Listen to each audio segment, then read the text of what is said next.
We have some copies. As one of our policies as a publishing house is to co-publish with local publishers. So they do the printing, but we make the books available online. I know. And I forgot to mention, in our Africae monographs, you can see there is the Welcome to Mitchell's Plain. That's a book from South Africa. We have books from East Africa and West Africa, and we have one of our authors here. So during the cocktail, you can find out what it takes to publish a monograph with Africae. What's this? I already talked about Africae studies. So our third series is the Africae Gems. Basically, we are seeking, in the Africae Gems series, we are looking for books that have had an impact on society, but are not available. And yet, so we seek to republish them, to frame them in a scholarly way, as you'll see how today's workshop will have been organized. So there's the societal aspect of the impact of the books, and the scholarly view and perspective. And we've recently published Slamé pour résister, Anthologie du Slam à Goma. It is an anthology from the DRC. So with Africa Gems, we seek to rediscover and to discover texts written or published in different languages, including African languages that are difficult to access or even entirely untraceable. Literature occupies a prominent place in this collection, and these works are selected for their significance, yet remain little known or even confidential within the realm of African literature. We call them our gems, gems encountered during research and reading. And now, why Pichadithi? Why organize this workshop? I'll start with my own personal encounter with Pichadithi. I'm from the lakeside, but do I say? And my first encounter was with Luanda Magere. And in Doluo, we say, Luanda Magere. So the stone that builds itself. And this I learned from the Pichadithi storybook. And I never, ever forgot it. Even when I see it redone as a musical, when I see it redone as plays, or it just takes me back to that impact of Luanda Magere and that story and why I love Pichadithi. So Pichadithi is a very interesting series. It was published during a time, during the Moi repressive regime. And it was published, at that time, it was the 80s. Each month, did you know that one copy of the Pichadithi series would sell 20,000 copies? Like each month, they would sell 20,000 copies. A book at the time was 5 shillings. 5 shillings was the equivalent of the price of a loaf of bread. So you can imagine many families were making a decision. Do we buy bread or do we buy a Pichadithi copy? Hello? I can't hear you. I get no sound. Okay, I'll just continue. And just to put the 20,000 per month in context, a book today that is a bestseller sells about 3,000 copies a year. So Pichadithi was doing bestseller on a whole other level.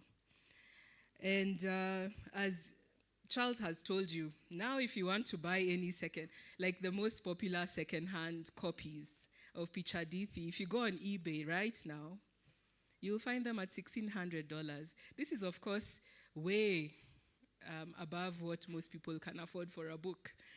And the Pichadithi series, just to give an overview, it used fables, legends, myths from central Kenya to Rift Valley, from the coast to the lakeside, of course. And today, why are we meeting? We are seeking to discover the historical significance of the work, to discuss its legacies, and possibly, and here I'm very hopeful, its revival. What were the different targets? What are the different opinions from the artists, the people who are involved in Pichadithi, and the academic interest in this work? Is Pichadithi still important today?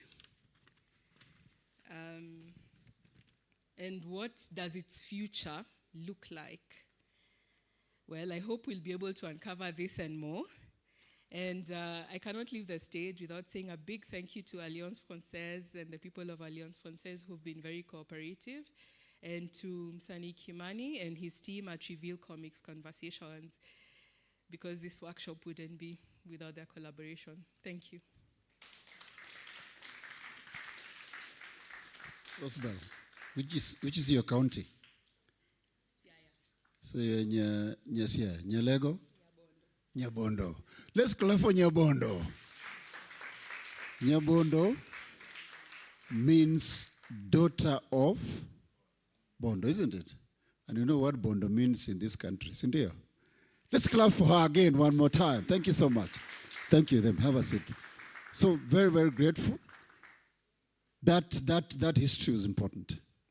And I think 1982, which is when I saw Pichadithi, about end of 82, thereabouts. That's the year that significantly is very, very important in this country, because there was an attempted coup during that year. I remember I was getting very scared. I was brought up in Nakuru. And you know, everybody was so scared. The years that followed, you follow Baba na Mama. The young people in these old days, do you know who Baba na Mama was? We know who was Baba na Mama? You will not know. We are going to tell you today what Baba na Mama was. Baba na Mama was the ruling party. The ruling party, we were taught in school that KANU is government and government is KANU. Those were books in school. That's what we read. Curious Indio. You're a publisher. KANU is government and the government is KANU. Those were the days. But that is the time that produced Pichadithi, which we are discussing this evening. So we're going to have two round table discussions. And the first one will focus on the actors of Pichadithi. What were their experiences? What do they see? And what they're going to share with us. So I'm going to invite three key important people in this country, in this space. I'll read the profiles are very, very wide, but I'll read just a few. I'll try my best. I'm very good in summary, but if I fail, you pardon me.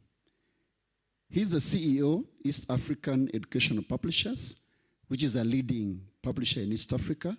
He has worked as an editor, editorial manager, and chairman for Kenya Publishers Association. The next sentence, I'm normally very careful, because I've learned I need to trap with my friends who have gone to this university on my right, okay? So I'll mention it properly. He has a master's degree from the University of Nairobi. I hope I got it right. Clap for me, please. I know you guys. I can see some of you here. Because I never went to University of Nairobi. Like, no, you must say the. So he has a master's degree from the University of Nairobi. Ladies and gentlemen, Kiarie Kamau. Please come forward, sir. Free sitting, free sitting. The next panelist or guest that I'm going to introduce is a cartoonist. He's the only reason why I still buy the Standard. But don't tell anybody that out of this room. He's a cartoonist and comic artist who has worked to elevate the feasibility of comic art in Kenya. When we grew up, there's no way you are not going to know this gentleman. Not physically, but read or appreciate his works. He has promoted art and culture since the 1980s, when some of us were children. We loved mentioning that name. He birthed a dialogue between the media, arts, and politics. He's the author of the weekly satirical page, It's a Mad, Mad World. I love that. When I get hold of that newspaper, I don't care what is in the headline. You go to that page in between there, that Saturday, you check and see what he has done. He contributed to Pichadithi, and he has also published numerous magazines and has had his work exhibited in Dar es Salaam, Uganda, Japan, Finland, name it. He's now the chairman of Ketable Music, and I think some of you know Ketable Music. We wouldn't delve into that for now, but I'm talking about Paul Kelemba Mado. Please step forward, my brother. Step forward, my brother. Sante sana. It's a big name in this space. Big name in this space. Next in line is my good friend. When I was doing my research some years back, his name actually means someone who is adventurous. In his community, they say someone who is an explorer, who goes out to search. So let us get to understand what he has been searching in this space. He's an artist and a writer who has worked as a script writer, actor, and a theater director. He has written numerous news articles, features, interviews, and commentaries in Kenya and also in the international scene. So you can see how his name is now becoming very true. He has written extensively about cartoonists and comics in Kenya. He is the founder and editor-in-chief of Kimsnet Media Network. Let's put our hands together for Msanii Kimani Wawanjiru. My good friend, karibu sana. We haven't met for a while. Leo tumegongana hapa. Karibu sana, my brother. Karibu. So, these are key actors on this Pichadithi conversation. And in no particular order, you will share with us your experiences around this important comic series that you cannot write the history of this country without talking about Pichadithi. Kerry, you're a publisher. Why did you find this Pichadithi critical in this conversation? Maybe I can get you a microphone. Kindly, yes.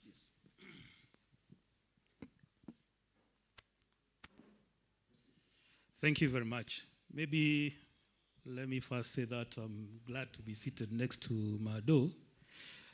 In the profile that you have given, you forgot to mention that he was the very first cartoonist to caricature President Moi when no one wanted to joke with that. Clap, clap, clap. Let's appreciate that. Thank you. Thank you. Talking about Pichadithi, published in the 80s, at a time when most of the stories that were done for children were in prose. And, the thinking behind Pichadithi, they thought, well, what else can we give our children? What else can we give readers? Something more exciting, something graphic, something pictorial, something gripping, something that they will look forward to the following day. And little wonder, as Rosebell was saying, Pichadithi found itself in the arena of selling 20,000 copies in a month. That does not happen easily, even today. Even for newspapers, they are still struggling. So the thinking behind Pichadithi, promoting a vibrant reading culture through producing gripping, captivating storybooks for children and telling history. Well, there are those who studied history and enjoyed history, but most people say that it was boring. But when it is told in this kind of style, it is much more inviting, it is exciting, and it makes the reader want to go for yet another one. Thank you. Thank you so much. If you have any questions, just be writing them down. We'll have a plenary, just about 10-15 minutes so that the panelists can respond to your questions. Just before I come to Mado, I want to preserve Mado. I don't know why I feel like you need to come at the climax, but it's okay. My good friend Kimani, Pichadithi. Like you, I encountered it in the mid 80s. Is actually the first one was published, I think, in 1983. That was almost immediately after the 82 experience, and the first one was Kenyatta's prophecy, that particular one. It was also informed a little bit by the story from Facing Mount Kenya. That's where actually I think he got the name, connected it with Kenyatta, because it is a little bit of it is captured in the comic book, and the encounter for us at that particular time was we all grew up reading comic books. How many? I'm sure most of you have read Tintin or are familiar with Tintin, Asterix, Bino, Dandy. Yeah, all those are Western comic books. And so those were the things that we encountered when we were growing up, and those were what was available. And it was not just that it was easily available, it was the cool kids in your school who came with them. And you formed a line of guys waiting to just read it. So then Pichadithi comes, and it changes things. We actually sing our stories. And I remember, like many people, like Rosabel said, it resonated in a way to us. And in Kenyatta's prophecy, there was a saying, "Gedade diagagamotegi," that inapitia on earth, lazima ipate, something to bring it down. The Kiswahili word saying for that is so we started learning not just about our stories, but also some of the deeper things within our stories.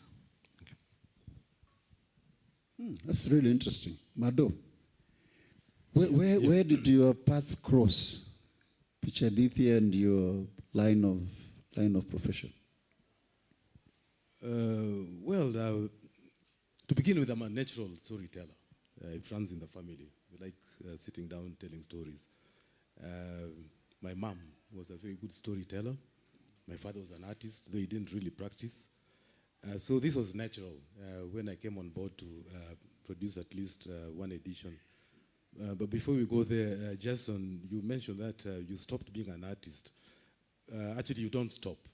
We are all artists. We are born artists. It's only that somebody like me and my colleagues here, I've seen Celestine is here, Victor Ndula is there, probably somebody else.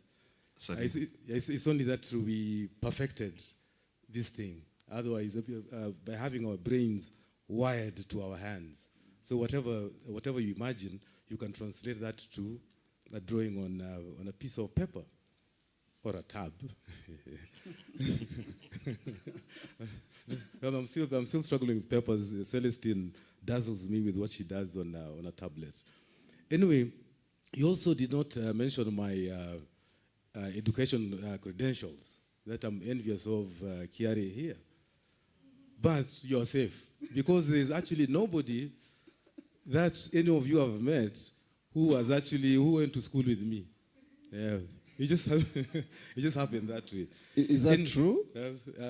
Let's leave it at that. Oh, let's leave it at that. Yeah, let's leave it there.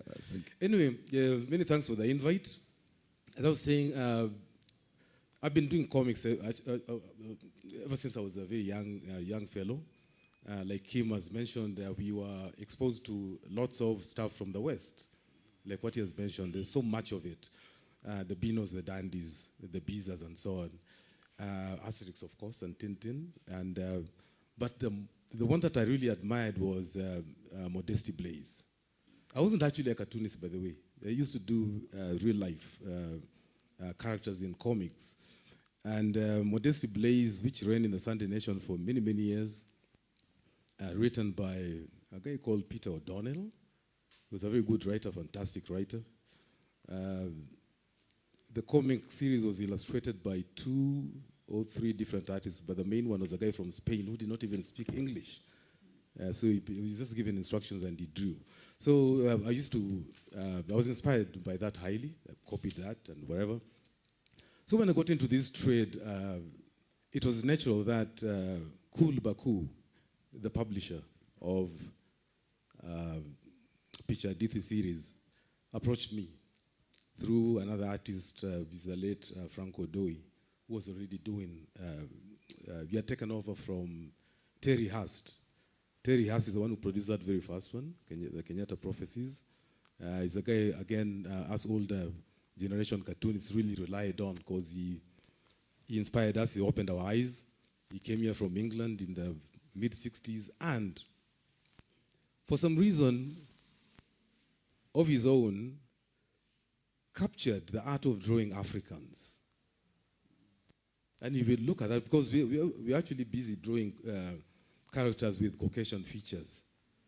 And he changed us. He told us, no, that's not the way to go. You know, we had the sharp noses and the thin lips and so on. Let's leave it there.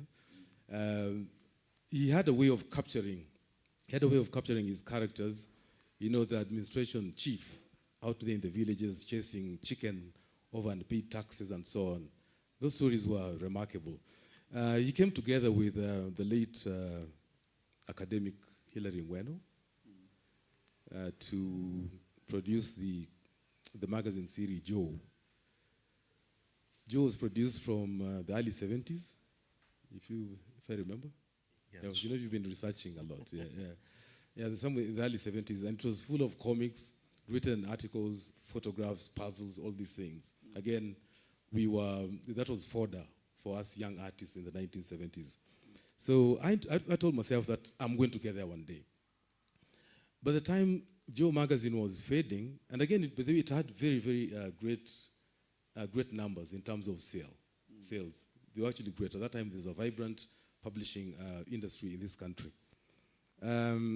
But what knocked out Joe magazine was lack of advertising. You know, advertisers never used to look at these things as very serious. The readership was there. But anyway, in the world, you can have a very large readership, which means you can only maybe break even, and you cannot sustain yourself for very long. So without advertising, it folded. And this series, Pichadithi, that we are discussing today, actually came to fill that void. And it did it so perfectly. I joined the team in 1985 or 86, 85. I think Kim will remind me. I think I'm the old daddy around here. Yes, yeah. I think we'll go into the rest. Yeah, 85. 85. Yes. It was a very interesting experience. I can't even recall. You'll pardon my brain. I'm above 60. Yes, this one behind me here. The magic of the Rainmaker. Yes. So I was given a script, sat down, and you know, drawing comics is my love. So I found it was exciting, and I knew I was going to go into print. By then I was already doing stuff for Viva magazine, Men Only magazine, Drum magazine later on. But this standalone kind of comic at that time really excited me so much. However, my lettering was not very good in the speech balloons. At that time, I had not really mastered doing nice, neat kind of lettering. And Cool himself told me, no, this ain't gonna work. You have to redo it. And I blew my top. He had paid me, so I walked out. I was a young dude, full of hot blood, and I thought I was going to become a billionaire based on doing comics. Now I know otherwise. Yes, I really regret that. And he was actually supposed to be here today. We got in touch with him, I and Kim here, but he traveled over the weekend. But he was really willing to be here. So whatever comes out of this, if there's a documentary or anything, he's willing to be incorporated. Sure. Yes. So thank you. That's a great story. Now, Cherry, publishers, how did you find it commercially viable then to invest in Pichadithi, and is it the experience you can relate to current? Because I know that the space has really shifted in terms of publishing. Yeah. Let me start by saying that the company that I work for, East African Educational Publishers, is this year celebrating its 60th anniversary. So over the years, it started as a British-owned company called Heinemann. Then in the early 1990s, was bought by Kenyans and changed the name to East African Educational Publishers. So over those years, it has been a journey of innovation. It's been a journey of discovery. It's been a journey of nurturing young talent. In that journey of nurturing young talent and incorporating new ideas, East African Education Publishers acquired a company called Kenway Publications. That company, Kenway Publications, is the one that had initiated the idea of Pichadithi. So our late chairman, Henry Chakava, realized that Kenway Publication was, not doing well. Mado has already mentioned about the issue of advertisements, that they were not coming as fast as they should, and therefore the sustainability was an issue. So for him, being a publisher who had invested in creative works, and we are talking about that time the best known creative works for children were the Moses series, Moses and this, Moses and that, and so on and so forth. Of course, there were the creative works of Chinua Achebe, Ngugi wa Thiong'o, Grace Ogot, among others. So he thought that over and above those works that he has published, he can add a new category, a new way of doing stories, a different way of exciting children by acquiring Kenway Publications and hence having on board Pichadithi.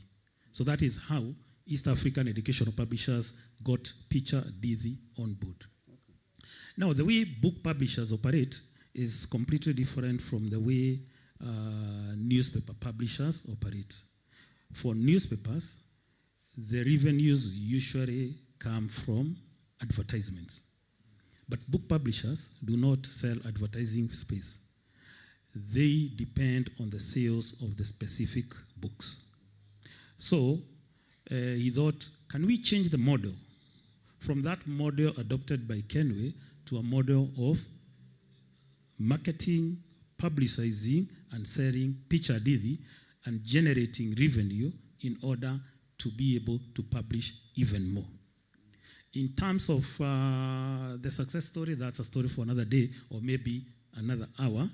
But what we can say is that during that time, Pichadithi hit the road running. And it was a good buy by East African Education Publishers. But over the years, the sales started to plummet. And I will explain later why the sales started to plummet. Thank you. Interesting. Kim, when you look at the children's genre, because Pichadithi was, the target audience was kids, but when you look at the message, the type of messaging was very political. You read the word Coyote, the Rainmaker, Luanda Magere. Those are very political, social stories. Was it a safer way of doing this? Was it because of the repression then, the one-party rule, the dictatorship, detention without trial? I think, first and foremost, when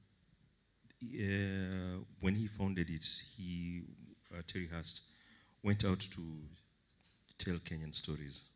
That was the inspiration. And I must, before even proceed, really pay tribute to Terry Hurst and thank him for that. And also not forget the other artists. There was the late Frank Odoi. Terry did 12 books. Frank Odoi did 4. Mado did 1. There was another writer called Boni Lubega who did 1. Ignatius Ngore did 1. And Anne Kosteraj did 1. So the 20 books, tribute to this, and I really want to first and foremost pay tribute to them for just exciting our youth. And like I was saying, Terry was the way he started, and I remember doing an interview with him when he was getting it started. He had just it had just happened. He had stopped working for the Nation as an editorial cartoonist. He had a family, and he needed to survive. So that is when he started the series. And one, it's because he had always wanted to do comics. So what a best way to dig into the African stories. So it's, I think, out here, the verdict is out here as consumers, but also as analysts and scholars who will come after us to take us deeper in that and probably theorize about the what was happening at that particular time. But it was foremost to tell. And you can see even from the way it was curated. And for the first time, like Rosabel was saying, for me, Luanda Magere was visualized, and it's one of those stories that many years afterwards, the images still come to mind. So for me, I think first and foremost, it was just purely to tell stories, to tell good, nice stories from Kenya, for the Kenyan youth and for the Kenyan population. Because I think the books are more than just for children. Yeah. Thank you. I think we can have some plenary, 1 or 2 questions from the audience. Also, there's an online audience. If there are any questions, the technical team, you can sieve them through so that the panelists can respond. Any question for our guests? You say your name. Let me have one of these microphones. Thank you. You say your name and you can direct your question to a specific panelist. Yes, my brother. Thank you. My name is Salim Busuru, also an artist. My question is it's general to anyone. When I look at Japanese manga, it carried over their print publications and continued. So my question is, why did Pichadithi fall off? Yet it seems to be, it was there. 20,000 copies is no joke. Yeah?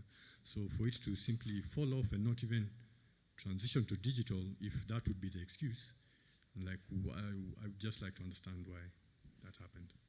Thank you. Is there any other question? They can, Victor, so that they can take them together. My name is Victor Ndula. You've mentioned that Pichadithi came into being around 82, 83. And like also you mentioned, it was a politically repressive time. Just picking the brains of the publisher and the artist and even the commentator.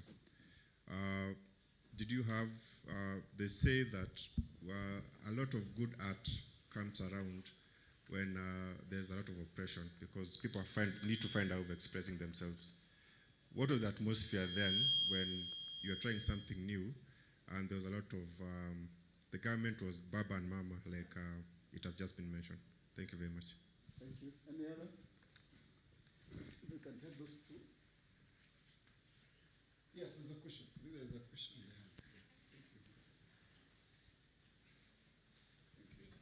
Cheers, Paul. So I have a question from the online audience, because I think that they can see the video, they can see us, they can hear us, but they cannot talk. So it's from Anne-Marie. Pichadithi between 1983 and 1986 seem to have lived two stages. A booming one after the 1982 coup, then a slowing down until it stopped. Was the famine of 1984 that was almost nationwide an explanation for this? Thank you. Thank you. So that's from the online audience. Can I have the microphone? May I have the microphone, please?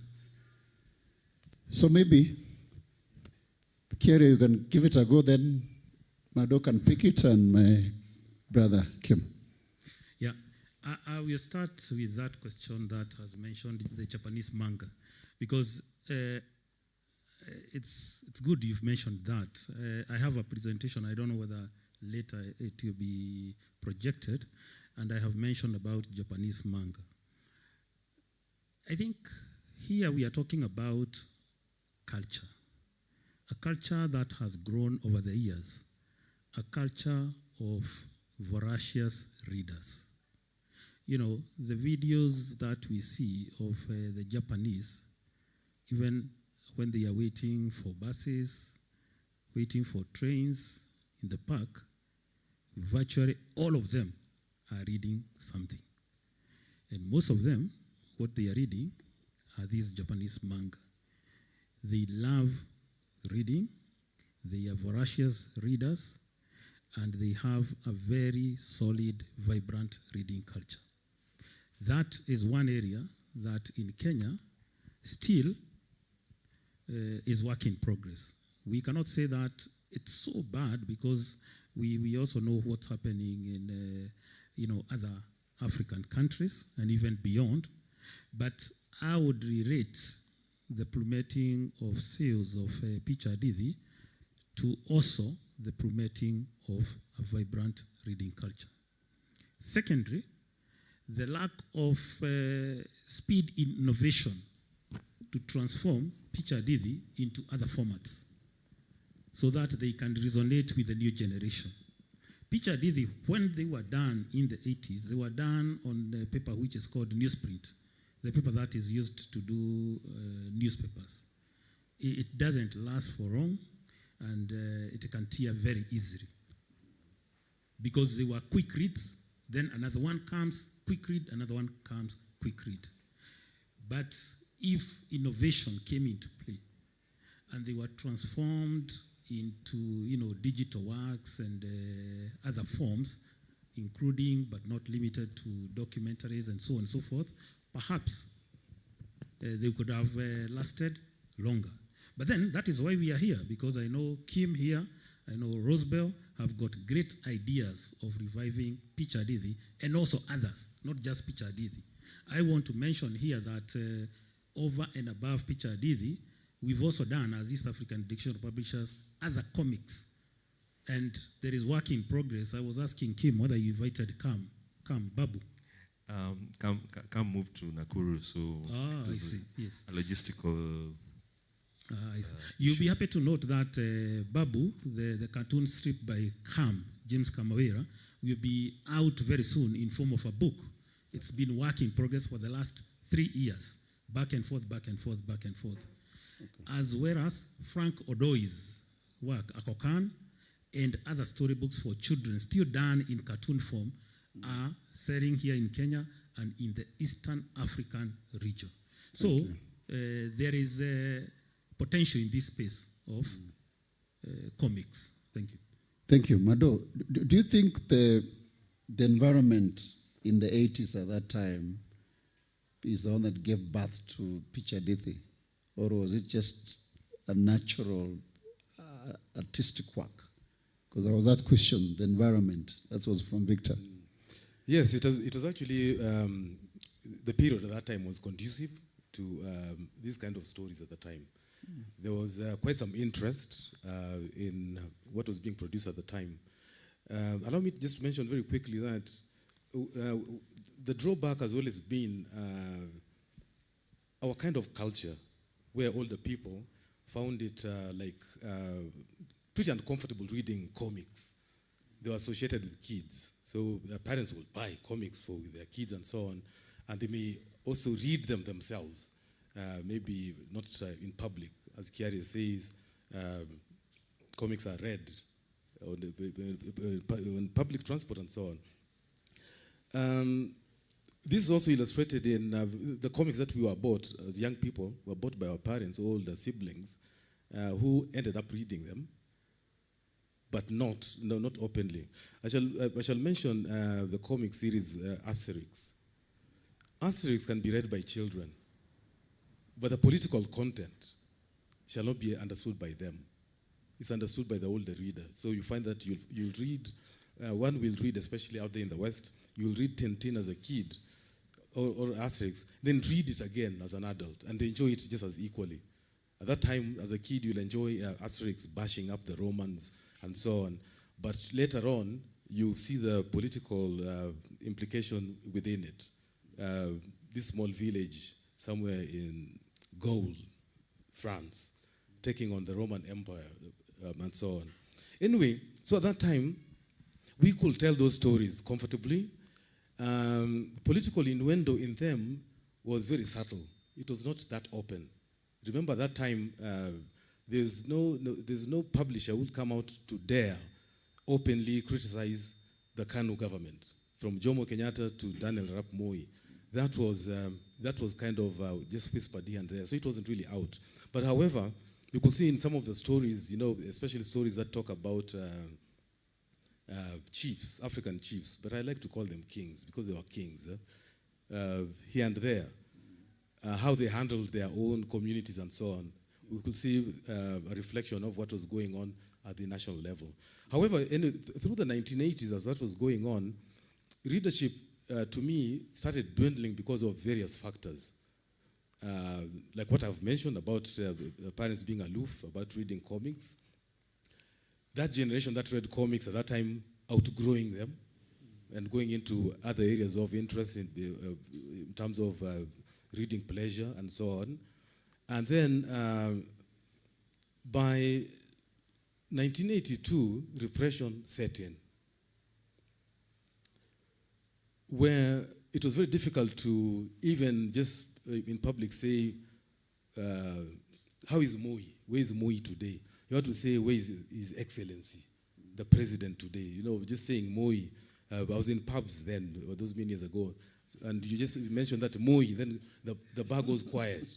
This man has mentioned the name of the president without, the titles and so on. So that also probably eventually contributed to the diminishing readership as it is. Okay. Let me just quickly also mention something on manga, because actually I did visit a manga publisher over 20 years ago in Tokyo. And yes, it was boom, surprise. There was a manga comic that was selling 4 million copies every week. Every week. At that time, the combined readership of newspapers in Kenya was about 3 million. Readership, not sales. Yeah, at that time the Daily Nation used to, proudly say that they've got the most sales and so on. They'd sell 250,000 shillings. Thinking of money, I'm sorry. 250,000 copies on a Sunday. On a Sunday, because everybody was buying a newspaper on a Sunday. They were in their homes. But otherwise, during the week, they read the office newspaper or borrowed from somebody else. So the sales were lower. I can't remember the rest of the numbers and so on. And an artist in that publishing house in Tokyo that I visited asked me, so how many are you who produce your column? It's a mad world. And I said, it's only me. He looked at me, like kind of surprised. Only you? Because for them, a comic is produced by up to 4 people. There's a scriptwriter, the guy who does a storyboard, there's an artist, there's Somebody will ink in, somebody will do the lettering, somebody will position the speech balloons and all that. 4 to even 5. And all of them have got a house, sometimes a car. They don't really believe in cars because of their public transport. And they send their kids to school. So I told this guy that if I attempted to bring in Salim Busuru there, who we've worked with for many years, to do lettering for me, Victor Ndula to do the coloring, my small salary will be split amongst 3 to 4 people. Yeah, so it's totally different. And as Kiari says, the reading culture there is totally different from ours. And that is actually what has affected us. Thank you. There's a question I want Kim to check. The online one, I didn't quite get it. Can it be redone? Rosbel? The online... oh, you got it, eh? So you can respond? I think they were asking, Kimani will still answer. Okay. They were asking, there was famine in 1984. 1984. And they were wondering whether that famine, coming as it does with, poverty and concentration on just food-related purchases, could it have contributed towards the plummeting of sales of Pichadithi? Okay. Kim, maybe you can throw in a few other insights as we finish, because the time is not on our side. Yeah. I don't think it was the only factor, but it was severe, and it affected and ate into people's disposable income at that particular time, because it might have been 5 shillings, but 5 shillings was a lot of money at that particular time. And the publishing was, a lot of it happened in 1983, 1984 also was, a lot of work was put out.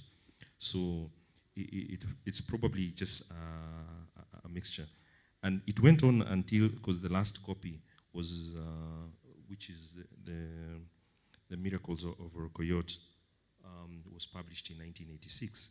So it's not here. Oh yeah, it's here. Yeah, that was the last that was done in 1986 by Frank Odoy.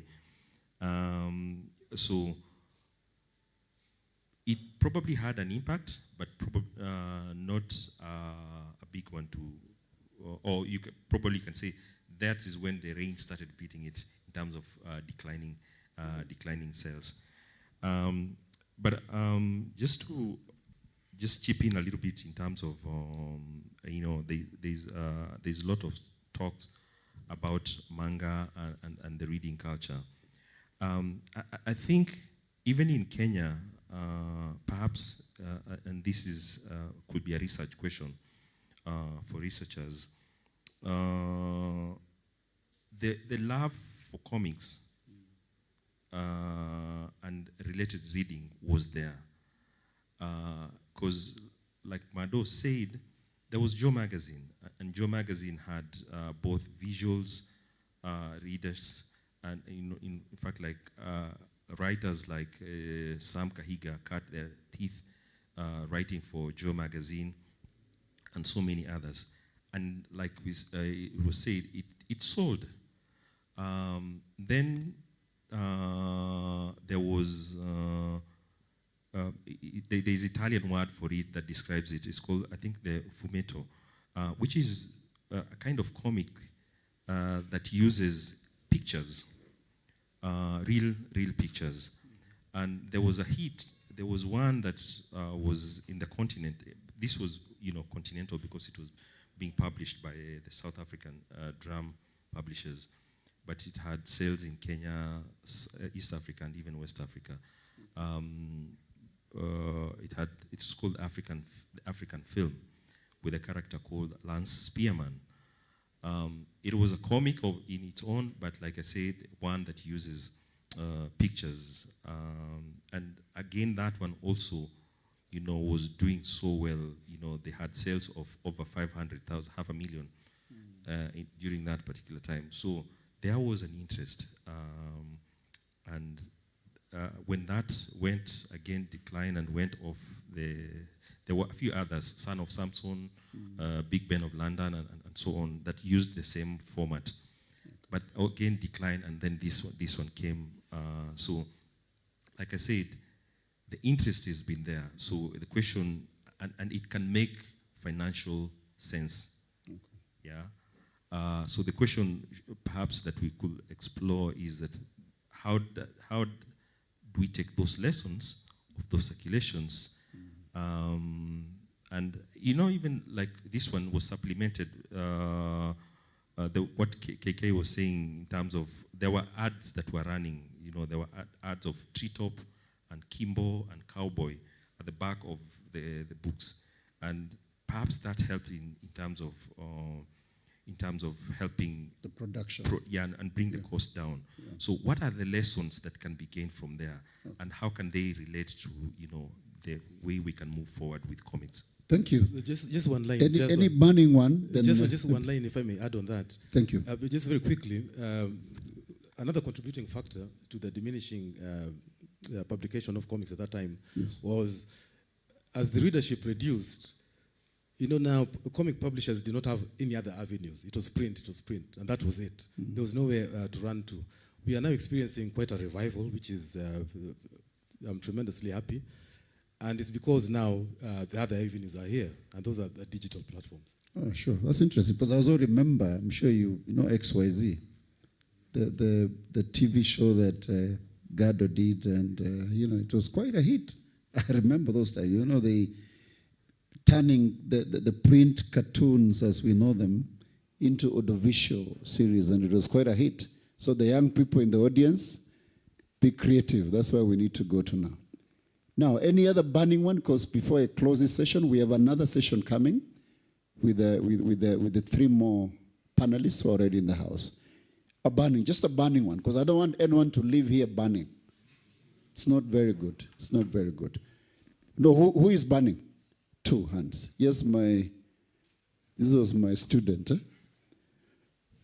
I'm a good teacher, so let's listen to him. Anyway, judge me after you listen to him. My name is Mesha Kawino Okeo, and my question is, or rather, regards the revival of the series. And when we observe our current culture right now, it's not that traditionally rooted. I mean, even when we see those cover images, like, what if right now another book would be created? Would the cultural differences affect the revival of the book? Because as an example, nowadays we could see like maybe our men maybe plaiting their hair. What if a cover image would have a cartoon of a man with plaited hair? Would that be interpreted as misleading the current generation of children? Thank you. There was one more. I think there was a gentleman next to Victor. Yes. Yes. Mine is a quick follow-up. It was mentioned, let's look ahead. So my question is, again, to the publisher, what would be done different, even as you produce these productions from Cam and Mado? What's the different sort of approach? Okay, thank you. Now, one has sprung up. She looks burning, so just give her the microphone. Yeah. You want to talk as well, my sister? All right. Hi, my name is Gatikya, and I just wanted to, it's a sort of wondering and a sort of follow-up to the questions that have been raised. Was it the fact that maybe there was no resonance with young people then? Because after this comic stopped existing, we had people like Shujaz.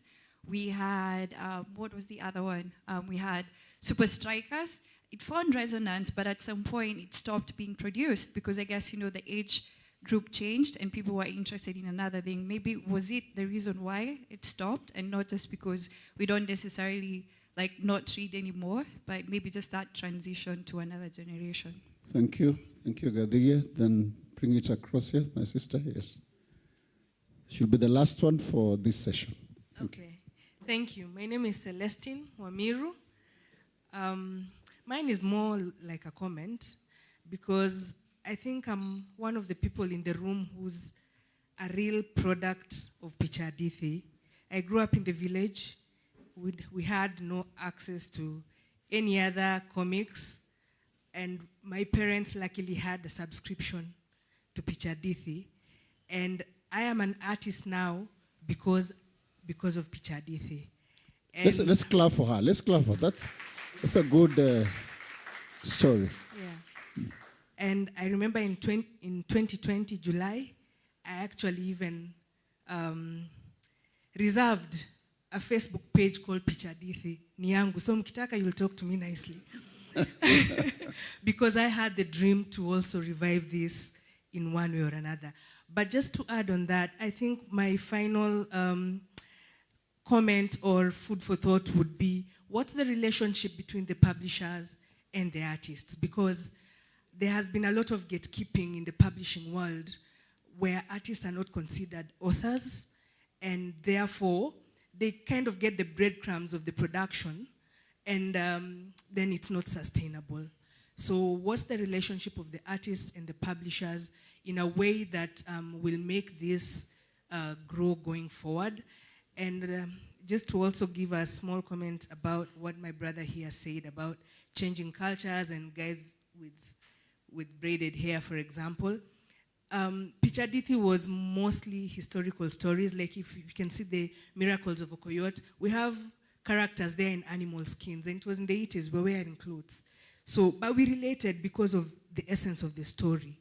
And it was knowing your history, the way it was.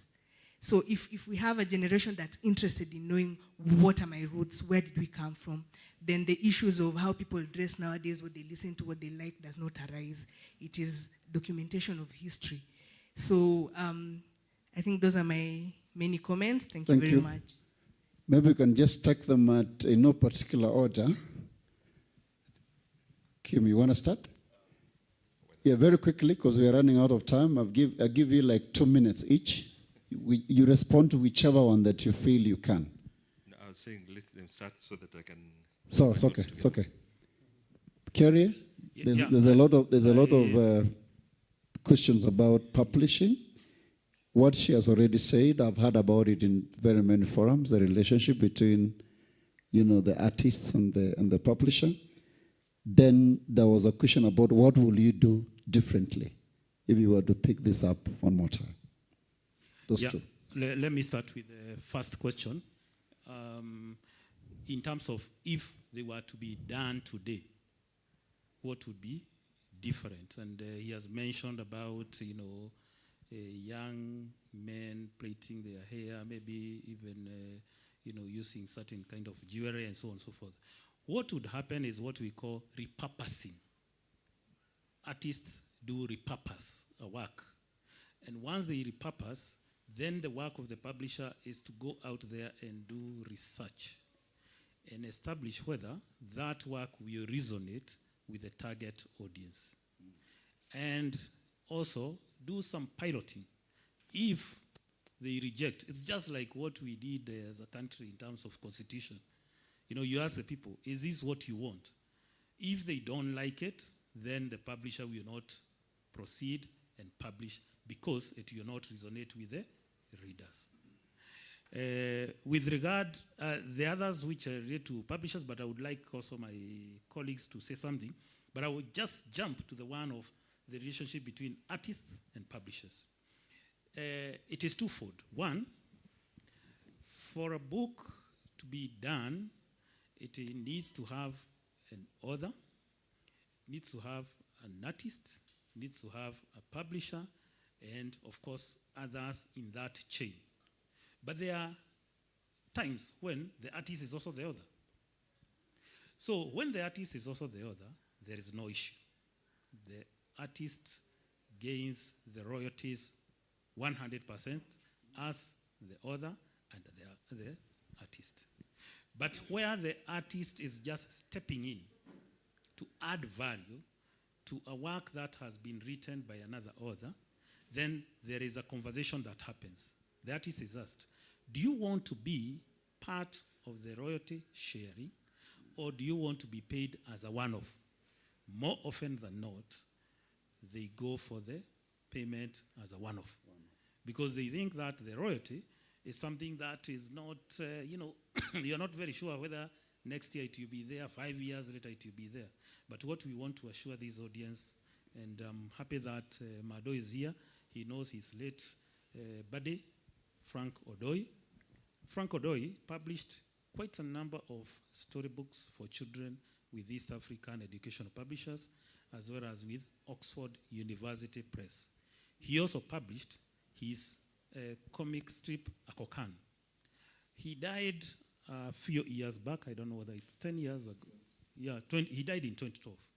Today, his estate is still benefiting from the royalties of those books, and they will continue to benefit as long as those books are in existence. And I don't see them going off the market because they are very, very popular. So we encourage artists to adopt the model of royalties as opposed to one-off payment. Thank you. Thank you. Thank you. Mado, any insights? Yeah, okay, let me address this young man here and characters with plaited hair. This is actually already there.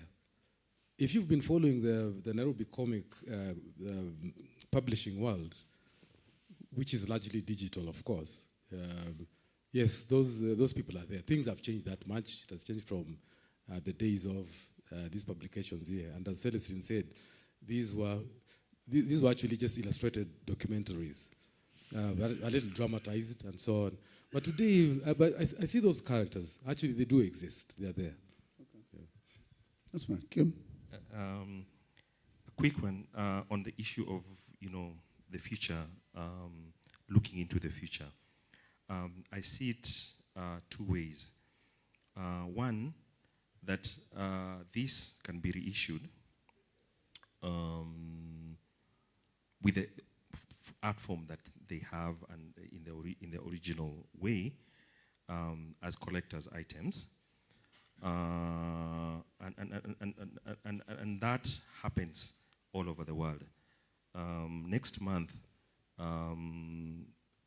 Asterix and the Big Fight is being reissued in French as a collector's item. In June, they are going to add 2 more.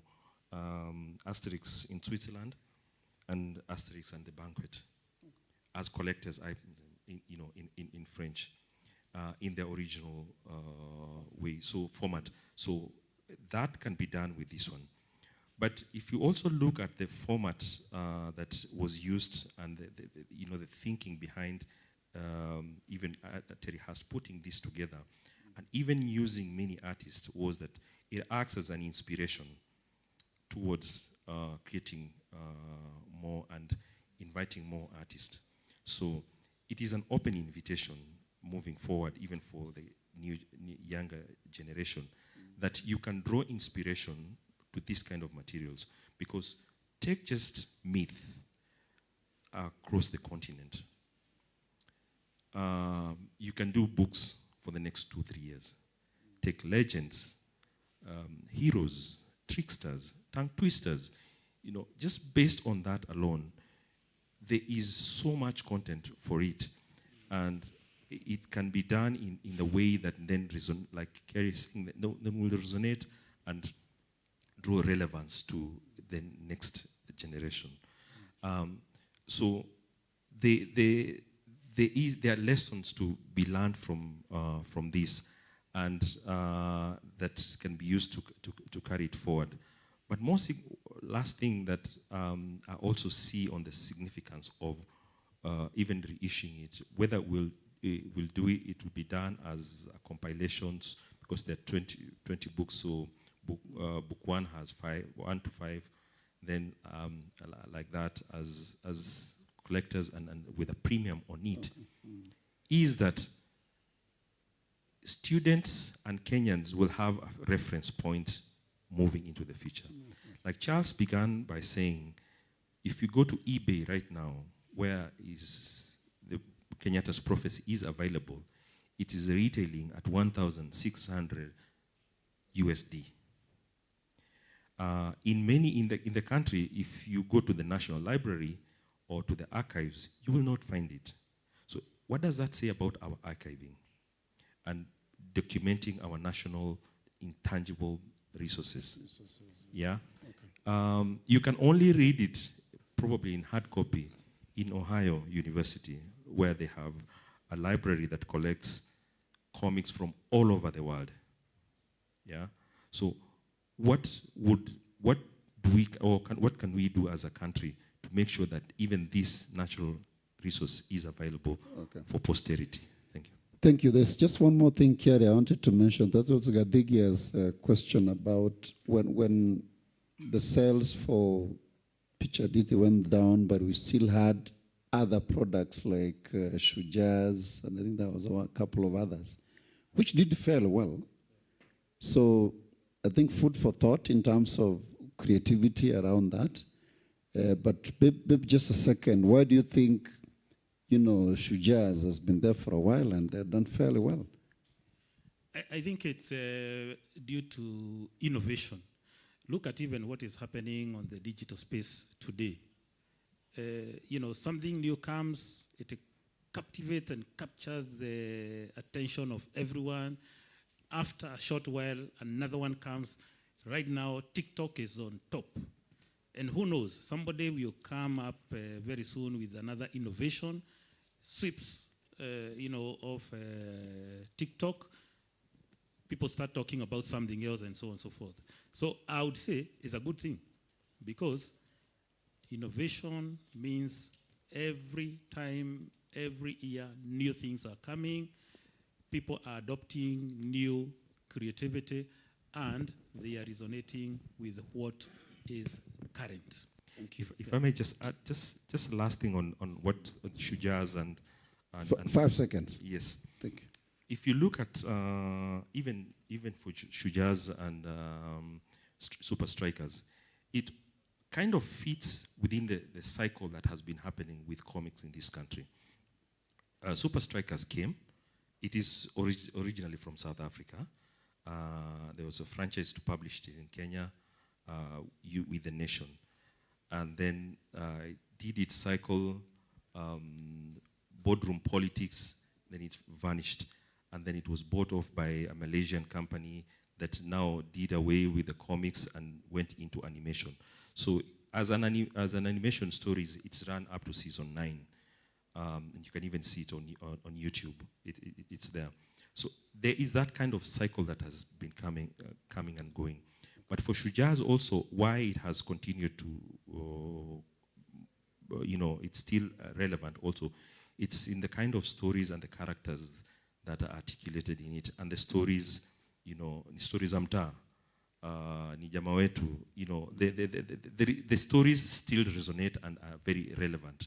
So that, and again, in itself is a thing that, because at the end of the day, it's the stories that we are telling. Sure. And it's a storytelling technique.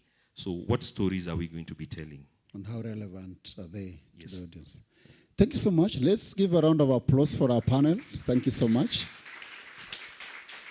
Sani Kimani, thank you so much. Mado, it's amazing to have you. Mr. Kerry, thank you so much for your insights. The conversations will continue. They are still around. Let's network. Thank you so much. We'll now transit to the next round table. And this next round table will focus still on comics, politics, popular culture in Kenya. I hope there's one presentation that will come online, but I saw one of the panelists. Where's Tony? Is Tony here? Tony, please come. Let's clap for Tony. Tony, please come forward. Tony does not need any introduction. But now that he's here, I'll say a few things about it. Is Alex around? Alex? Tony, you can just have a seat. It's free sitting. Yeah, whichever one. Is Alex here? Oh, Alex, Karibu. Let's appreciate Alex. Karibu sana.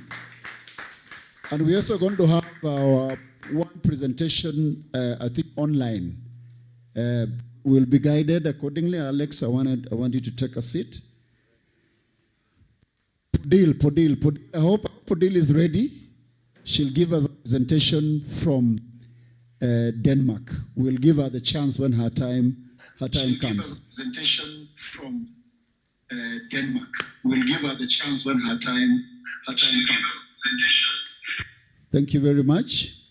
So I want us to now focus on the second roundtable. It's a related conversation, but these ones have got specific presentations. So I want to assume, Tony, your presentation is ready? Is it onboarded? Yes. Okay. I mean, in your head, eh? All right, technically speaking. Or it's oral. All right. Alex, your presentation is, you'll work like Tony. These are artists, man. They're very fluid and flexible. Okay? So, let's understand who they are first. I think it's important that we introduce them. And I'll start with my good friend Tony. Tony is one of the few journalists, I think the only journalist in this country who is also a poet. So many of us will just write stories, Tony.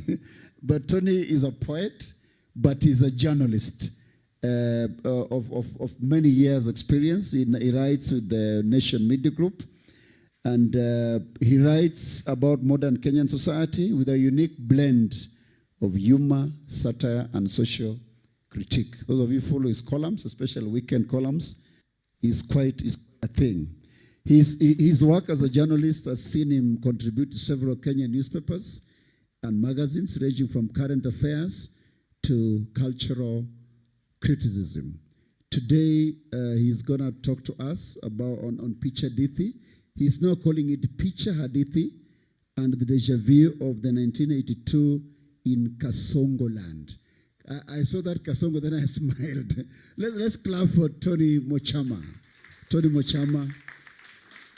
Karibu sana, my brother. Good to see you.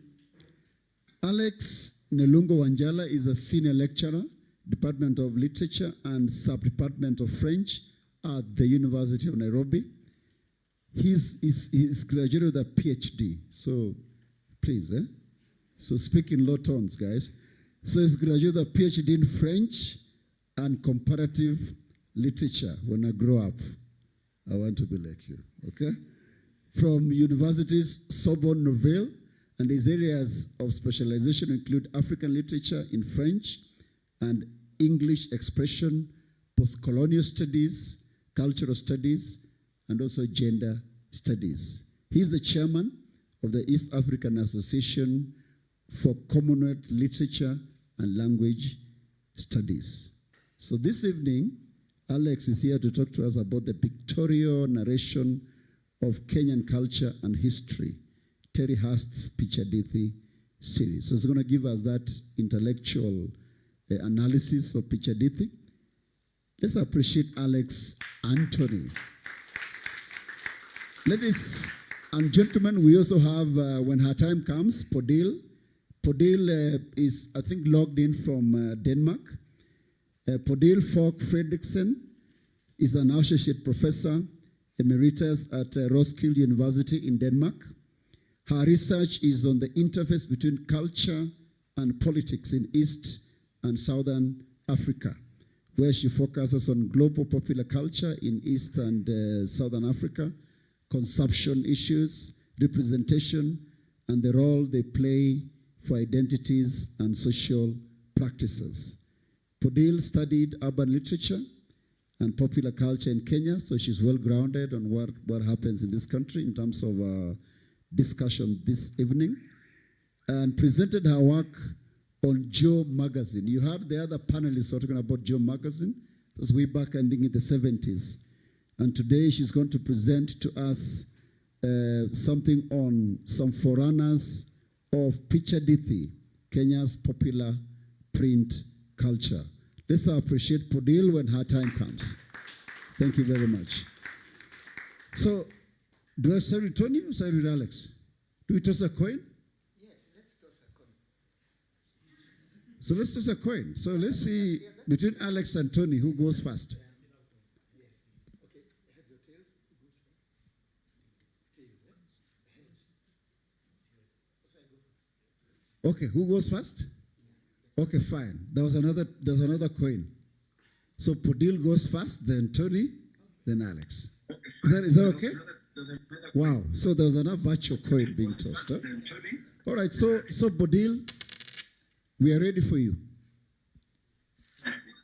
All right. So Podil, we are ready for you. Okay, I hope I'm ready for you. Yes, please go on. I hope I'm ready for you. Can you hear me? Yeah? Okay. Hello, Nairobi. Yeah, I'm speaking to you from the cold north. And I do envy you a little bit but it looks like a very nice occasion, and I want to thank for being invited. Talking about one of my favorite topics, which is Kenya's popular culture. I used to study Kenya's popular culture through a long time, but back in the 80s, I kind of a little bit accidentally came across Joe magazine, which was in fact available at somewhere in Nairobi. So I found copies, and I found it immediately absolutely fascinating that there was this wonderful magazine which was successful during a decade and which was read by people. And at the time I was there, it was also remembered with love. People who used to know it, they would lighten up when I said, Joe magazine, do you know anything about Joe? And they would laugh happily and talk about the cartoons, etc., etc. So a few sort of dry background things I want to talk about is really how come that Joe magazine was possible at this time. During the 1970s in Kenya, there was an explosion of popular print culture. 4 conditions were present and made it possible: economic growth, a rising middle class, mainly urban, expansion of education, and a wealth of talent. New fiction genres emerged, such as romance, autobiographies, and thrillers. Local authors like David Mailu, Sam Kahiga, and Media Mwangi were widely read. Newspapers and magazines flourished, reached diverse audiences, and fashioned new modes of addressing new publics. A spin-off from journalism was the creation of Joe magazine, a glossy magazine brimful of good writing and outstanding graphic work. Joe was a brainchild of Terry Hurst, as we know, and Hilary Ngueno, a journalist used to be at the Daily Nation. They both wanted to make quality reading for children and for young people. The 70s were a period of economic expansion, urban growth, and forging of the new African middle class. Education became one of the newly independent government's priorities, and revision of curricula was one of the challenges. New readerships emerged. Popular print culture made new fiction genres possible and profitable. Some of the thrillers, were inspired by American films and hard-boiled popular fiction. A large part of the population, however, was homegrown, and these writers like David Mailu, Thomas Akara, Media Mwangi, etc., directed their localized everyday tales at the rising middle classes. The new audience was made up by school leavers with their eyes and ears wide open, wage earners in public and private employment, and young and middle-aged families, men and women. They often had, these people, the readership had often recently moved to towns and cities from rural areas and were having to find their way in urban nuclear family structures. Not only did people at that time want to read books, newspapers, and magazines, they were also willing to pay for them. One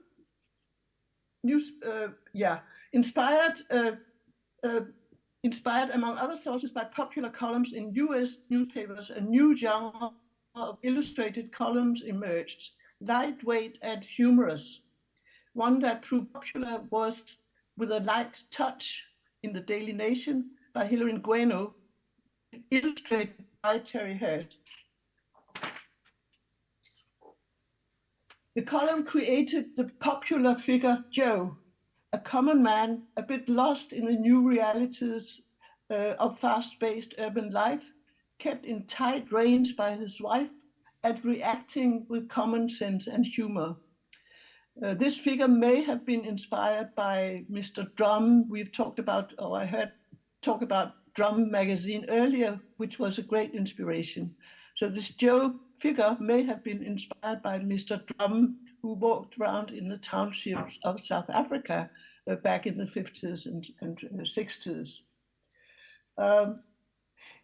So a spin-off of the flourishing of newspapers was Joe magazine. It was the brainchild of inventors of the Joe figure, Hurst and Ngueno. The magazine ran with greatest success in the first half of the 1970s. Joe magazine presented fiction, satires, jokes, and a wealth of cartoons. I'll mention a few of the names. One was Kunde Farm, one was Tom Mandaz and Company, one was by Terry Hurst, was called Daddy Wazi Wazi and Company. One was called The Good and the Bad, The Good and the Bad and the Ugali. So you can see there's a lot of joking going on. The comic strips, City Life, OK Shoe, A Girl's City's View, etc. There was a very popular letters to the editor, letters to Joe, where people brought in their sort of daily life concerns and anxieties. And Joe had humorous and common sense solutions. Let's see, in the second half of the decade of Jomo Kenyatta's regime, the political climate had become tense. There was a heightened awareness of the dangers of public utterances. And in 1974, Hilary Ngueno left Joe magazine to publish Weekly Review, a sober and serious magazine dealing with contemporary politics and economic issues. He wanted people to realize what was going on before making fun of it, as he explained in an interview with an American researcher back in '79. So Joe magazine, after this, lost some of its satirical edge, but continued and respond to the lifestyles of the mainly urban audience. The magazine, everyday hassles, entertainment, consumption, and practical advice for families. The abundance of cartoons and illustrations was still there, now occasionally with the addition of photos. And the humorous, colorful front pages became even more perfected and eye-catching. The much-loved magazine folded in 1979, as we heard, having lost a good deal of income from advertisement and some of its appeal to a public that was also feeling the effects of political tension and self-censorship. Terry Hurst faced great difficulties personally, but as we know, made a powerful return with Pichadithi during the early Moi regime. In this same interview from '79, Hilary Ngueno reflected on what he considered a serious lack in Kenya's print public sphere, namely good uncensored reading material for children. He was very influential through his magazine and his earlier editorial position at Daily Nation. He wanted to get round to circumvent the state's embrace of reading material and wanted the private sector to provide good alternatives to school books set by the authorities. With his wife, Fleur, he started a magazine for young readers, Rainbow's Children's Magazine. It was a well-produced mix of historical and science facts, puzzles, cartoons, legends, stories, and was popular and ran for 2 decades from '76. The 1980s also saw other well-made popular magazines with large circulations. True Love was aimed at the newly invented category teenagers, parents and spouses at middle-class aspiring urban families. And South African produced Drum aimed widely but did not have the same success as it had in South Africa. None of the magazine had the quality and amount of graphic work that Joe had. As Terry Hurst explained also in an interview in '79 with this Swedish researcher, he was at this time at a loose end, having felt the stifling atmosphere of the increasingly paranoid Moi regime. He was also keen to exploit the pool of graphic talent that had been worked up through Joe. Newspapers with children's pages and popular magazines had created or contributed to creating significant reading public constituted through education, the spirit of independence, and economic growth of the 70s. Hurst and Ngueno wanted to fill the vacuum in the popular print sphere with a publication aimed at children and young people, thus foreseeing the creation of Pichadithi. He said, in a later interview with Msani Kimaiwa-Wanjiru from 2014, he explained the political background for starting this magazine, the stark realities of President Moi's repressive regime, and the attempted coup in '82. He said, "My wife and I both felt that the country, particularly children, needed healing. So we thought that traditional stories from all over the country that everybody could relate to would not only soothe and entertain, but underline the unity of our diversity." So Moi regime, as we know, had broken the long domination by Kikuyus, and the emphasis on the unity of our diversity, as Hurst expressed it, was not foreign to the official Nyayo policy or philosophy, nor to the central ideas of how to forge a new nation in the dynamic 1970s decade of Kenyatta's regime. The Cultural Center, for instance, Bomas of Kenya, was established in '71 to preserve and showcase and promote the rich and diverse cultures of various ethnic groups of Kenya, as it says on its homepage. And, I go on to quote, "preserve the authenticity of Kenya's cultures and portray them in their pure form," unquote. Pichadithi team were not interested in authenticity, but they were interested in the treasures of Kenya's cultural heritage. In tune with the new challenges of the 1980s, a period with ethnic division, split up communities, and violent conflict threatened to bring the government down, the men and women behind Pichadithi wished to close their idea of unity in our diversity, intolerance, and friendship in local communities. Test wanted to harvest all the wisdom which he found, and he and others, some researchers brought in from Kenya and also other East African countries, found in the rural areas, and wanted to exploit what we've heard about tricksters, folk tales, the wealth of popular wisdom in Kenya. And in order to ground the tales told in the magazine with what he called local storytellers and singers of songs, they brought in this very gifted team of graphic artists and some researchers. And the ambitious and successful use of Kenya's rich and deep archive of myths and oral culture was a stroke of genius. The magazines, built on vibrant myths and folk wisdom, created graphic tales that resonated with popular knowledge and were didactic, funny, and dramatic at the same time. Yeah.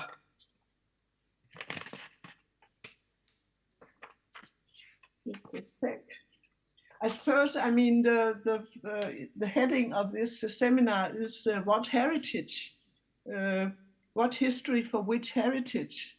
And I want to suggest that this cultural wealth is now or was now carried forward by a new generation of artists, journalists, and fiction writers, which made Kenya's creative scene extraordinarily dynamic and attractive. And that is the heritage of the nation's history of creativity. And that's what we still see unfolding in Kenya, more in many other places. So thank you very much for your attention and for giving me the chance to talk about Joe Magazine. Podil. Thank you so much. Thank you, Podil. That was a wonderful insights from up north. And very, very exciting. She has a very, very good grasp of the Kenya's space, especially around that time. I think Alex or Tony? I think Tony. So Tony, you'll give us your presentation. Alex will close, and we'll do a plenary together. It was brillig and the slithy toves, did guy and gimbal in the web. All mimsy were the borographs, and the mom rats out grape. Beware the jabberwock, my son, the jaws that bite, the claws that catch. Beware the jubjubad and shun, the frumias, kasongo, bandersnatch. That's from a... I warned you, there's a poet in the house. That's a Lewis Carroll, the Jabberwock poem. That's the poetry that we were cramming. I still remember it at the time that we were reading all these Pichadithis. And and we are reading them like Mado said. I always find Mado is my genius illustrator across the decades. He is a genius. And it was a sort of local counterpoint, not antidote. There was nothing wrong with reading Tintin and Asterix. But I did enjoy also knowing, sort of trying to know the history, so that was an important part. And Pichadithi was wonderful. I actually collected all 20 of them. Yeah, all of them back in the 80s. So I'll only read half a page from my book, Political Parties After Political Parties. I think we've talked a lot about history, and I'm eager to get into more controversial terra firma for Kasongo land. So this is a book that I wrote during COVID. It was commissioned by these Conrad Adenauer guys. It's 60 years of political power in Kenya. It's about our political parties. It's fascinating to see Akina Baba and Ruto are still up to the same old tricks. Yeah. Nothing changes. It's only been 5 years. But I believe that,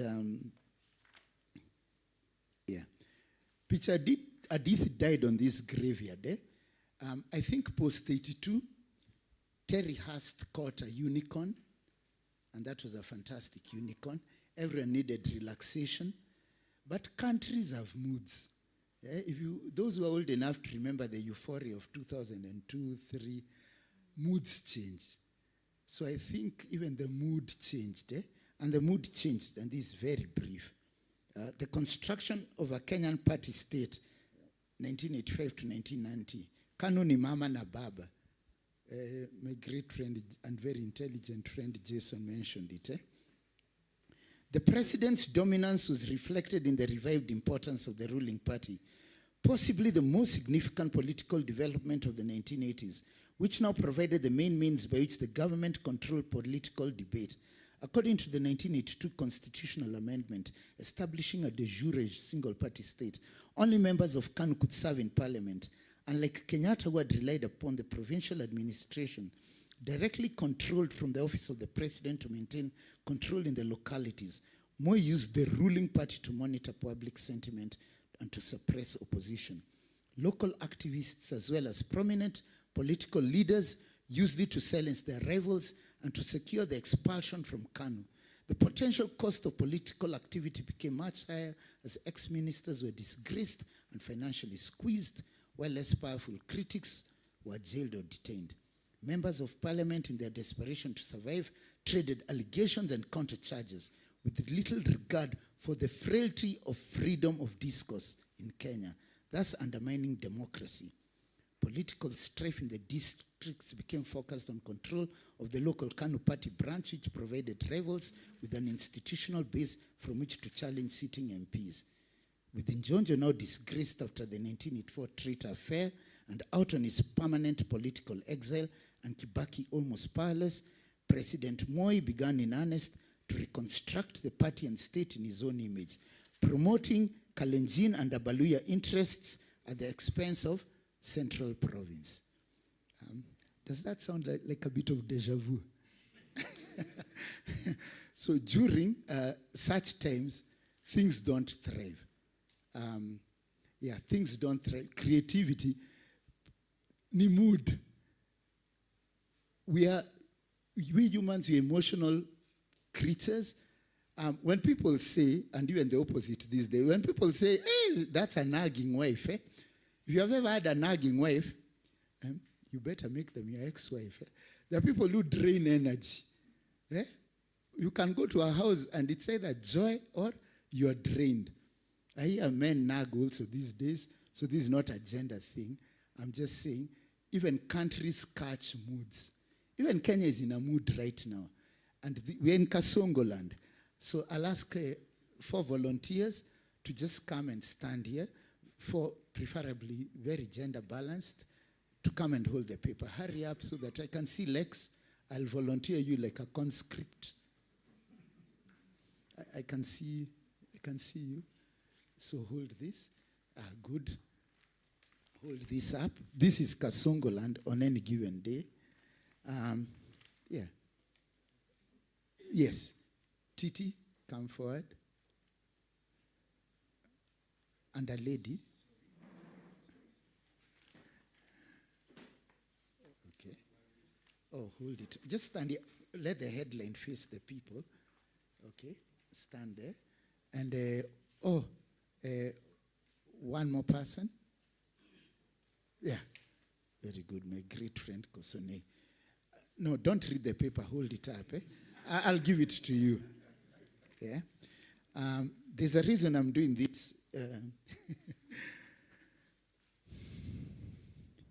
Now, look at what's up there. Look at the little samples they chose.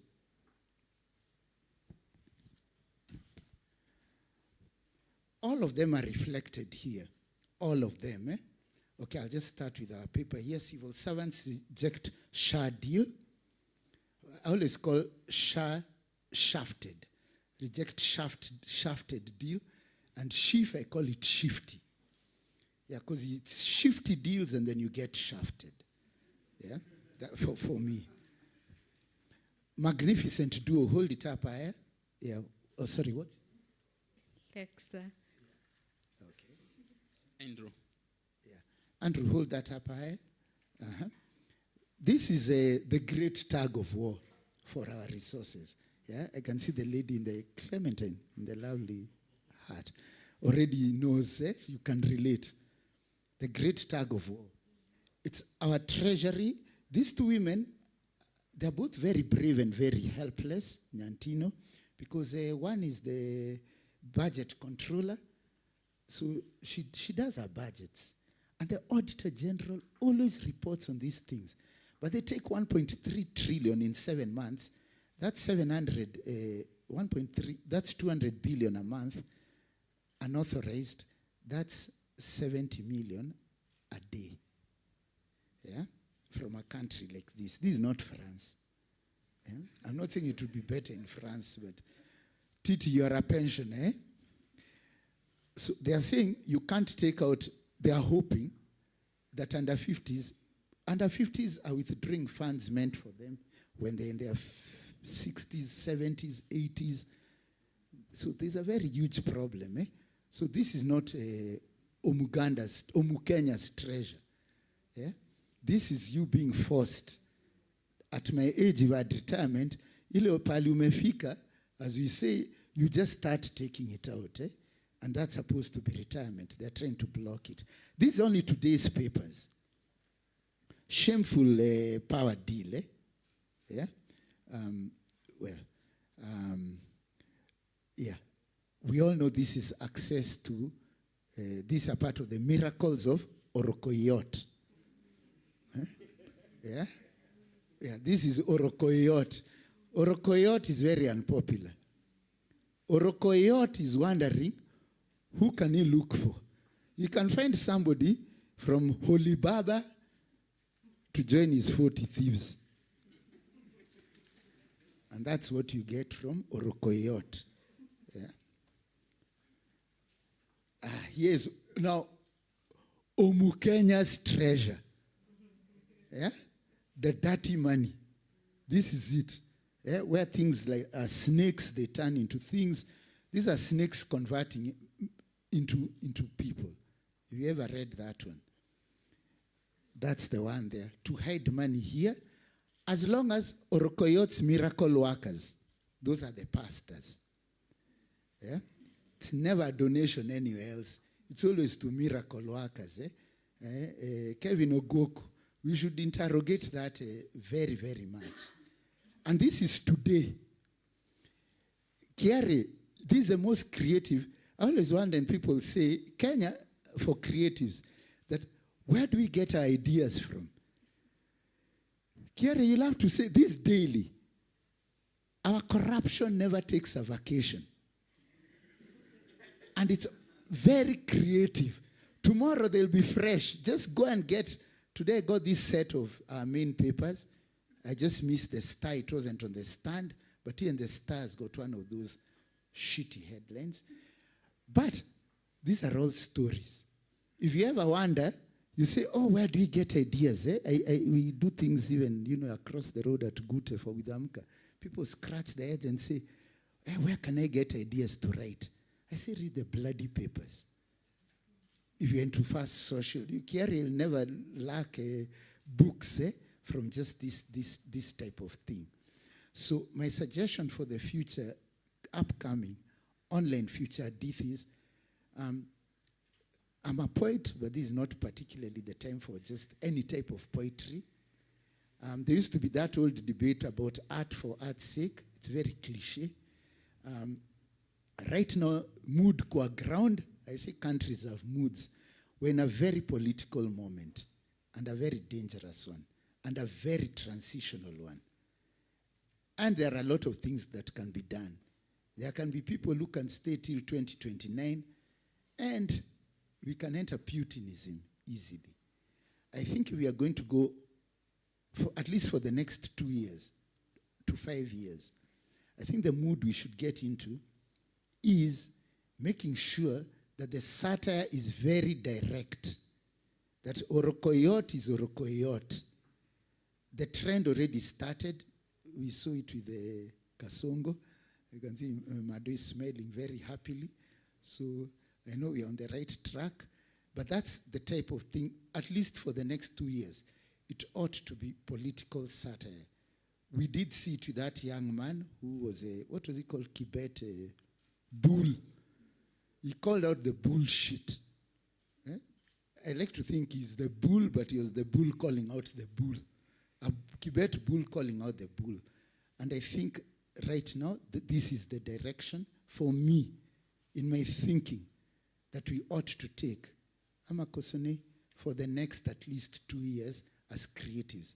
Because that's the only way we can use the power of our pen and our creativity for now. Once we settle down, we can get back to other things. Because, creativity is a banquet. It's a banquet of the mind. But in a banquet, lawyers may disagree. But you don't rush in for everything. You select your meal. So right now we are at the political discourse table. And that's where I think all satire should powerfully be directed, just because we're in a very dangerous moment. Yeah. So, thank you. Yeah. Thank you.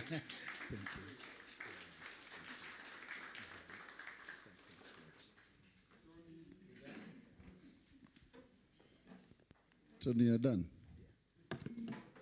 Let's appreciate Tony one more time. I think you probably need a full evening with this guy. But I think he has given us a sneak preview. Very creative. Thank you so much. Alex, run us through. Thank you very much, Antino. I'm very happy to be here. I'm really sorry I lost this bet because it's going to be a tall order coming after Tony. You know, I lost the high stakes gamble. I'm really privileged to be here in the midst of all these big names I've been reading about over the years. Of course, Tony is my good friend. We bump into each other from time to time. Kiari is someone I read about. Great pleasure meeting you. Mado, of course, we've read you since we learned the alphabet, so it's a great pleasure. We met a couple of times. Kim, it's a pleasure meeting. I've learned a lot about comics just from listening to you. I'm very glad to be here. I've just ventured, into this room almost accidentally. I was chatting a few months ago with Clelia, who was the then director of IFRA, and she was looking for somebody who could talk about comics. And she came to me and asked me who's a specialist in children's literature. And I told her I'll look around for someone to, hold forth for you in regard to the workshop.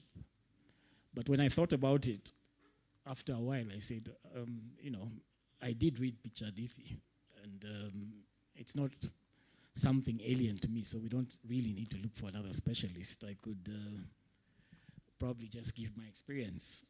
So I'm trying to, kind of socialize and integrate here, but I'm also here mostly to learn, and I must say I've benefited a lot from these interactions. And I seem to have lost my my paper. Oh, there it is. Yeah. Okay. I want to join in the, in the chorus of, talking about the influences that led to our appreciating Pichadithi by the time it landed. We've already talked about the stock magazines. I won't bother to repeat that. I think I'll talk about the fact that on top of all these comics were the traditional narratives that we had from our own grandmothers, our mothers, and all our relatives.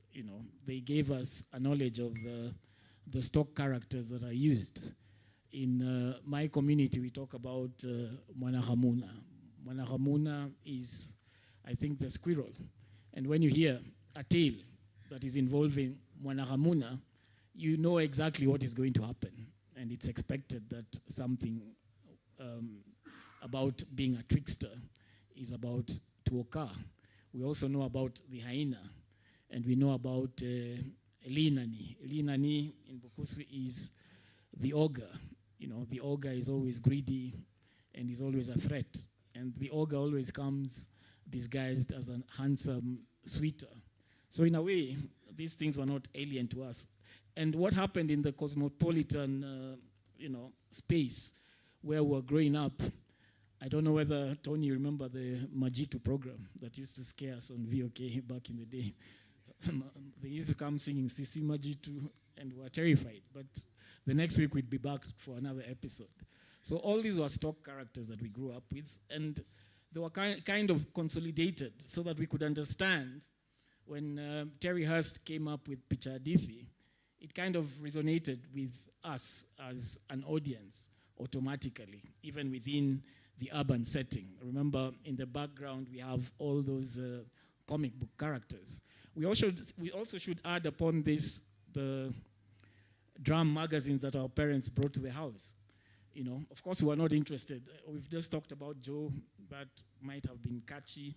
But there were also these African film magazines that had some pictorials. And they're also produced by drum publications. Famous figures, they used to photograph people, action figures, like Lance Spearman, Big Ben of London, always fighting and winning. Big Ben of London was like a James Bond of sorts. His catchphrase was, take that, and Big Ben of London would say, taste that English shoe leather, as he's felling a villain with a karate kick. So we were quite, entertained with these kind of magazines that gave a soft landing to the Pichadithi series once they were, established. So that is just a bit of context, and we are talking about the late 70s, the early 80s, and maybe now you can figure out my age in that context.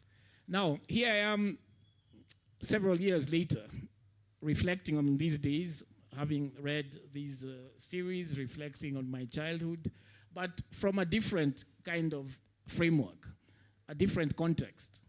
I am, a student of literature. I mostly dabble around in literary theory. That's what I enjoy doing. I like hiding across the road. I rarely come across here, and I'm a bit uncomfortable here, trying to unpackage things in a way that, will not intimidate the public. I'm used to harassing my students on the other side. So allow me to indulge myself in a few contextual references. Maybe Tony has talked about some cliches that I'm going to indulge in again. I'm going to rehash them unapologetically. I go back to, we've talked about Joe, we've talked about Drum Magazine. Of course, all these influence the likes of Terry Hurst. Remember, Drum Magazine is published in a context of apartheid.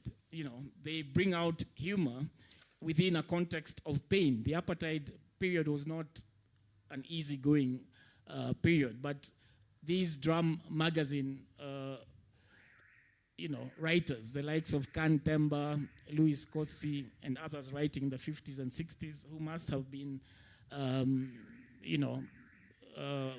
people that were admired by the likes of Hilary Ngeno and Terry Hurst, given that the fact that they went into the same kind of business, were writing about, and this is a question that Louis Nkosi asks, how does one write about apartheid in a way that would be meaningful to people who have not experienced it, And they bring out the importance of art, not art just for art's sake, but art that is proper. That's especially Louis Nkosi, who's talking about art that is literature that is that has some kind of aesthetic value, not just literature that brings out the suffering of people doing apartheid being accepted. No, it has to have these two components, that it is acceptable and has this aesthetic merit.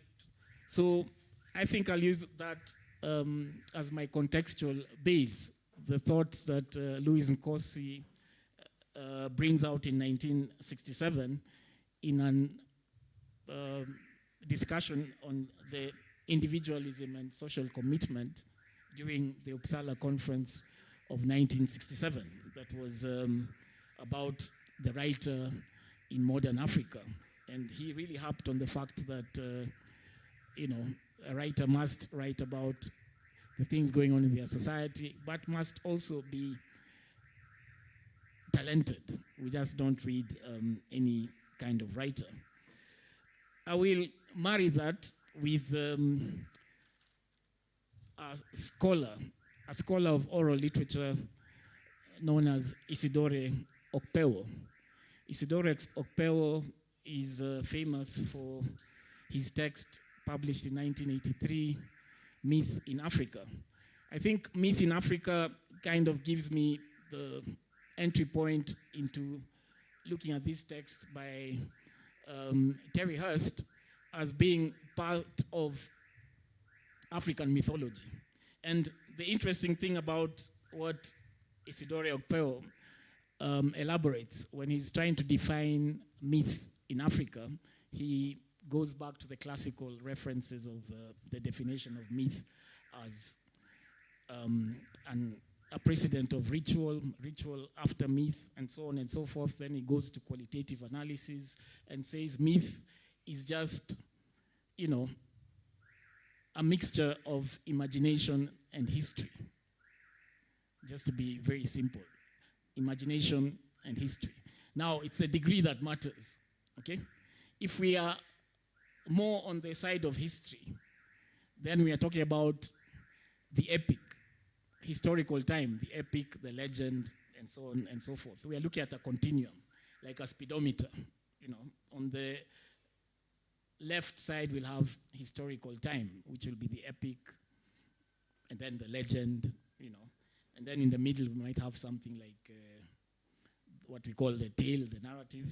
And then from the middle towards the right, we are talking about mythical time. We are talking about more imagination than reality. So that all that is set is not even within a time frame that we can relate to. It's in the past, but it is so, you know, fictional that we cannot relate to it. And that is where these fables come in terms of looking at the African narrative. So I see Isidore Okpeo's categorization as quite helpful in trying to engage in a critical examination of these texts. So I sampled. I had the opportunity at least to sample. We are talking about 20 texts, and I sampled about 5 titles that are written by Terry Hurst. I chose to focus specifically on Terry Hurst because we know that some others have been written by either Frank Odoe and other authors, including Mado here. And in so doing, I categorized those texts in that continuum that, you know, Isidore Okpeo provides us with. I'd like to say that it's unfortunate that my 2 favorite titles were not accessible to me. They've been mentioned here, like Kenyatta's Prophecy. I really liked that title. The Greedy Hyenas, that was my favorite Pichadithi text, you know. The way the hyenas went to look for honey somewhere in the sky. They even sewed up their backsides to make sure they don't, you know, they don't pass it out. They contain it, you know, the epitome of greed. And Mrs. Hyena, you know, Mrs. Hyena was very fashionable. In fact, like 2 years ago, I saw Mrs. Hyena's spectacles coming back into fashion, you know, and I told myself, hell, that's Mrs. Hyena, you know. So that was quite a memorable text, but I didn't sample it. I sampled a few others, namely Luanda Magere. You mentioned Luanda Magere, Omganda's Treasure, The Ogre's Daughter, The Adventures of Hare, and The Great Tug of War. Now, as you can see, I've categorized those texts according to that continuum. I'm starting from the extreme right. The texts that are historical and we can date them, like Luanda Magere. Luanda Magere is an epic. I don't even need to say more about it. You know, everybody has read Luanda Magere. If you've not, please just leave the room. You know. Then we can talk about Omganda's Treasure. Omganda's Treasure is a reenactment of a legend in modern times. You know, it's fictional. It's more fictional. You know, it's a legend that is not a legend. I'm from the western part of Kenya, and Omganda's Treasure is not in our cultural heritage. I can be confident in saying that. So I would assume that it was kind of Terry Hurst and his teams. We've been told about him having a writer's team. It was their creation, but it was based on a few, you know, there's some level of intertextuality there. And it reminds us of, at some point in time, of Grace Ogot's short story, Tekayo. It also reminds us about Grace Ogot's novel, Miaha, when we talk about the character, the wife to Tol, Sefa. She goes against culture and tries to push boundaries. I would say that this text would make an interesting reading to eco-critics in the current day, because we see how Tol, one of the characters, is not really interested in nature. Omganda, as you can see from the picture, he always gets money. But when Toll discovers this secret, the family secret, and that's Sefa, the girl who ruins everything. She's like the girl of the Beatles who spoiled the party. Of course, things will go bad, you know. So it would be an interesting reading to eco-critics because just like Karuga in Rebecca Njao's Ripples in the Pool, Toll does not take time to appreciate nature. And that's why when they, at the end of the tale, they go and get the gold pieces because they were not following what Omganda does. They forgot to get the magic formula of turning themselves back into human beings. So they remain trapped in the cave as snakes with their money for eternity. I'll just skip. I think I'm running out of time. The Ogre's Daughter is also related to the same kind of thing, but it is kind of didactic because it talks about family jealousies. A brother kills his sibling because the sibling had married the Ogre's daughter, and then there's retribution for that, etc., etc. So you can see that it's kind of didactic. It's educating people about these internecine kind of activities. Then we have the adventures of Hare and the great tug of war. These are folk tales or animal tales with a modern twist, and they are right at that speedometer, right at the bottom of being, you know, the scale. They are mostly fables. There's a lot of fiction there. But we see here that Terry Hurst is using stock characters from traditional oral narratives, such as the hare, who is always a trickster, and is, of course, Terry Hurst's favorite character. And then there are those big animals, the elephant, the lion, the giraffe, you know, who are always ordering the small animals around. And it takes Hare to come and, you know, fight against them and subvert things. So these fables, the adventures of Hare and the great tug of war, are what I would say are Terry Hurst's most nuanced.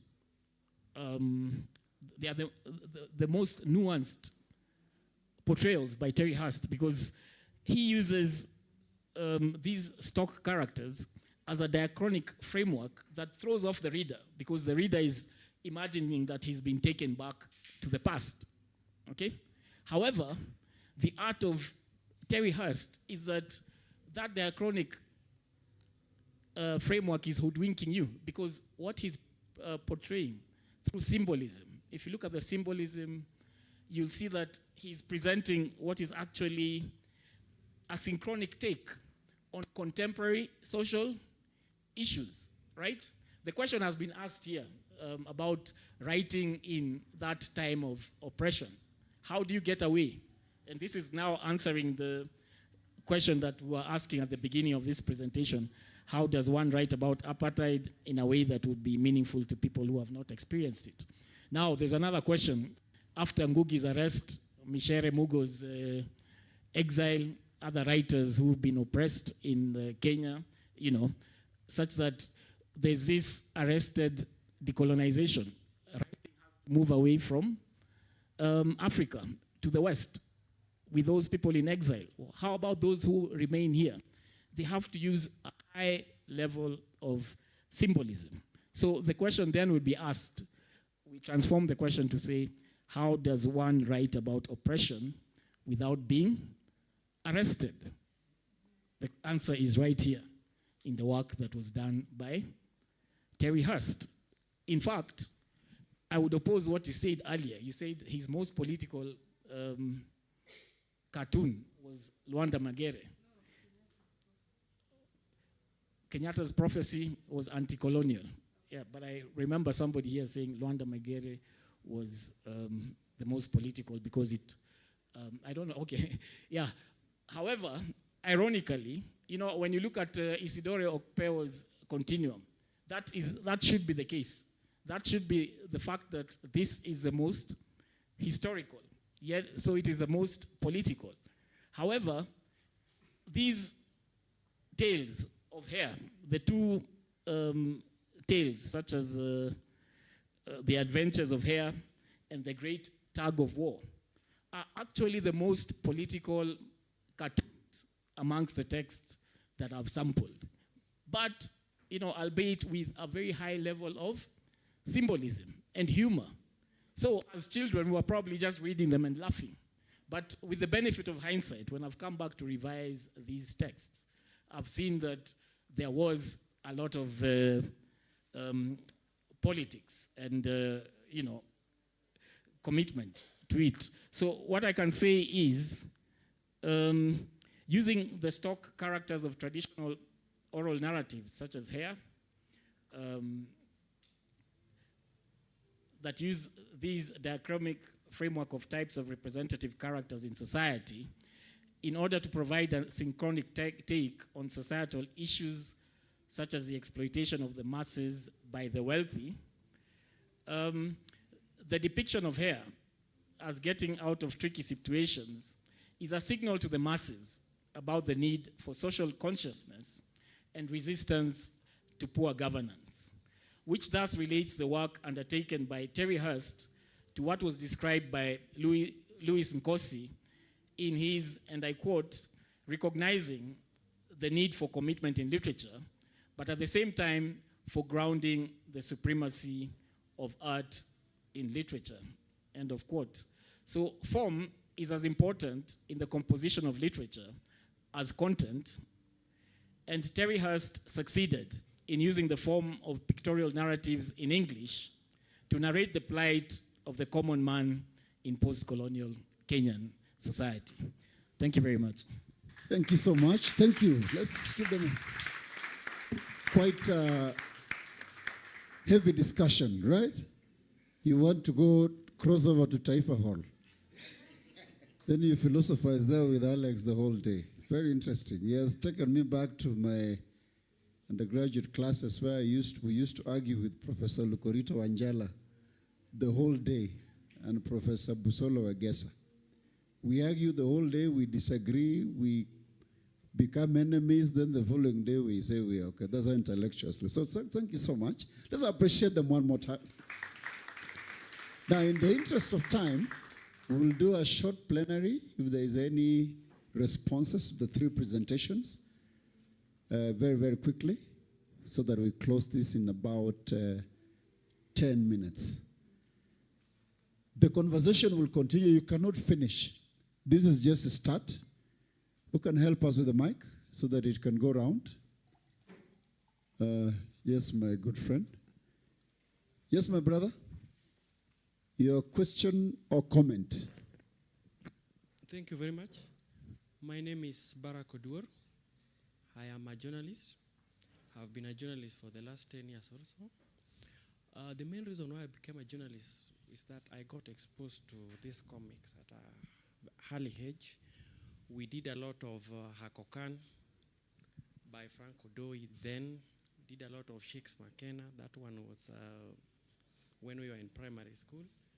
Then the rest followed.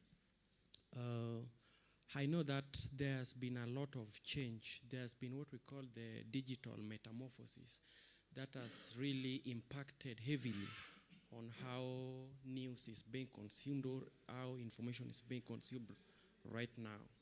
Today, if you look at how our children are consuming information, especially this kind of animated stuff, you'll realize that they do digital animations mostly from the West. Your children are probably aware of, for instance, this animated series, but they are not about African stories this way. They are probably set up somewhere in Venice, or I will say so. Is it possible that now that we are here as stakeholders, energy be rolled together so that what we are seeing here be made into animations for future generations, and to ensure that we do not lose this treasure? Thank you. Thank you. Thank you. Mr. Barak. Any other? Because my house, there's a very big problem. My 7-year-old son watches things I've never understood. Eh? He keeps quoting them. You're like, are we in the same house? Yes, my brother. Thank you so much. Your name? My age mate, Jason Yantino. I think I've read you severally. Yes, we are so young. Tell them. Yeah. In fact, I'm so happy to be here today, courtesy of Musani. I've never met Musani, but we are friends on Facebook. Tony Mochama there are days I used to go to Deep West. Yes, Deep West. Yeah. Anyway, basically, this has taken me down memory lane. You've mentioned all the comics we grew up with. In the space I am in today, my name is Wallace Ichunga, if I forgot to say. Because of this kind of presentations. My father was a teacher, a subscriber to this. I remember Pichadithi. I've actually texted in the family group because I left that home and went elsewhere and asked those who were staying there if they can get some copies, because I believe if we went through his stuff, we'll be able to get that. But essentially, I have looked at the conversations here. When we were kids, we were just reading the comics. Now, with what has been presented, it is actually creative activism. You will not be able to see that, and I think Tony has really demonstrated that the further you look into the past, the more you actually get to see the present. So essentially, and I like the clarion call by Tony. I think Mwalimu was too abstract. It's too late in the day to actually internalize what he spoke about, nuances and didactics and all that. So for me, I will go with the easier part, the journalism part, that it's up to the youngsters here, that these things that Kibet Bull and your ilk are doing, they were there before, and you maintain the momentum because the spirit of liberation needs to be watered. And what a good way to do it in a way that, Mwalimu, now I'll use your quote, in a way that does not make you get arrested or abducted. Thank you so much. You heard the last statement, eh? Thank you so much, my brother. Any other? We want to just take them once, they respond, then we close. Kindly. Who is, please carry your hand up properly. Okay. Hello. My name is Oscar. I'm also an artist. I'm afraid I've never read Pichadithi. Maybe I was still a baby by then. But I don't know, are there copies that we can, or somehow we can be able to access them? Printed, something? Yes, you will be assisted. Please don't leave, eh? Okay, thanks. Yeah. Next. Yeah, that's the best question this evening, eh? Where are these things, eh? You're talking about Pichadithi, I'm like, what are these guys talking about? Are they fictional characters? No, they are real. Yes. Good evening, everybody. My name is Titi Wainaina. I'm a theater director, playwright, actor, and I don't know what else. Now, it's very unfortunate that we are talking about things that have really touched me. Our country is in total dissolution, am I right? And now, going to look at those newspapers there, sincerely speaking, are we really an educated country? Are we getting anywhere? So what we are saying is that it is high time now. I'm writing something called Nyanyuka, so that Kenyans rise. Nyanyuka in Kiswahili is rising from crazy insults whenever we come close to to elections. Yeah? That's where we're headed. Those titles there and all these things, they need an elaboration. They need a presentation on stage so that people can exactly see themselves walking up and down and looking like wild animals instead of educated Kenyans, you know? Ladies and gentlemen, let's think about it. How we can change this into dramatic presentations deep inside rural Kenya. And then there is something we have in Kenya called mzigo wa taifa. Mzigo wa taifa wa nchi hii ni mzigo mmoja unaitwa ukabila. eti fulani wetu tutamchagua kwa sababu ni wetu, huoni makosa yake, na akiingia kule basi nyinyi wote hata choo hamwendi kwa sababu hamna chakula. Samahani wa. That's Tito, and I can see the thespian in him. He wants to do what the Ngugi wa Thiong'o did. He can then. They won't take theater to the people. Kindly respond quickly from whichever Alex starts. I can see Tony telling that his letter A is the first one in the alphabet. So you start, then Tony. We have someone online. Then if there's anyone online, is anyone online? Let's know kindly so that we don't leave anyone out. Our presenter that was online. Bodley. All right, so we will check. Someone is checking. Just respond quickly. You have, Okay, 3 minutes, Alex. I don't know. I don't know whether there was any question directed to me. Generally, there was the issue of Barack talked about digital metamorphosis. How do we probably modernize this content? Yes. Welles was just giving concerns about creative activism. So mainly it's about what Barack raised. Okay. Then copies of Pichadithi, I think the conveners will respond so that we can help our brother. Yeah. I think the likes of Msanii would be better placed to answer these questions. But I do think that there's a lot of work going on in terms of digitizing contemporary narrative.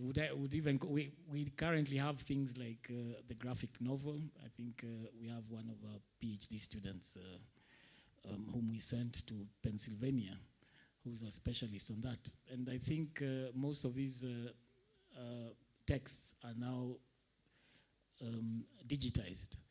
I was talking to Gado the other day, and he told me he was in Stellenbosch recently, working on some graphic text that is non-fiction. You know, it's a whole kind of novel, something very new. In fact, I told him I'll need to invite him to the university so that we discuss this further. So I think practitioners in the field already are working on all these things and digitizing, of course, their work. Mado just told us about somebody who is more adept at using the tablet to draw than he is. So I think these are things that are already happening in the field. Although, you know, I'm not well placed to judge these things. We just come in after you've done your work to say this is what happened. So, Thank you. Yeah, that's all I can say in terms of. Thank you. And one thing I've realized, even for myself, you know, reading. There was a whole talk about reading culture. Kenyans, I think we need prayers. I don't know why pastors don't pray about it, so that we start reading. Because if you travel, I've traveled across continents, airports, anywhere in the US, Europe, just look at the airport and see what other people are doing. They're holding a book. You land in JKIA, you'll never see a guy with a book, nothing. If you see a guy with a book in JKIA, that's not a Kenyan. Just do your research. So there's a problem.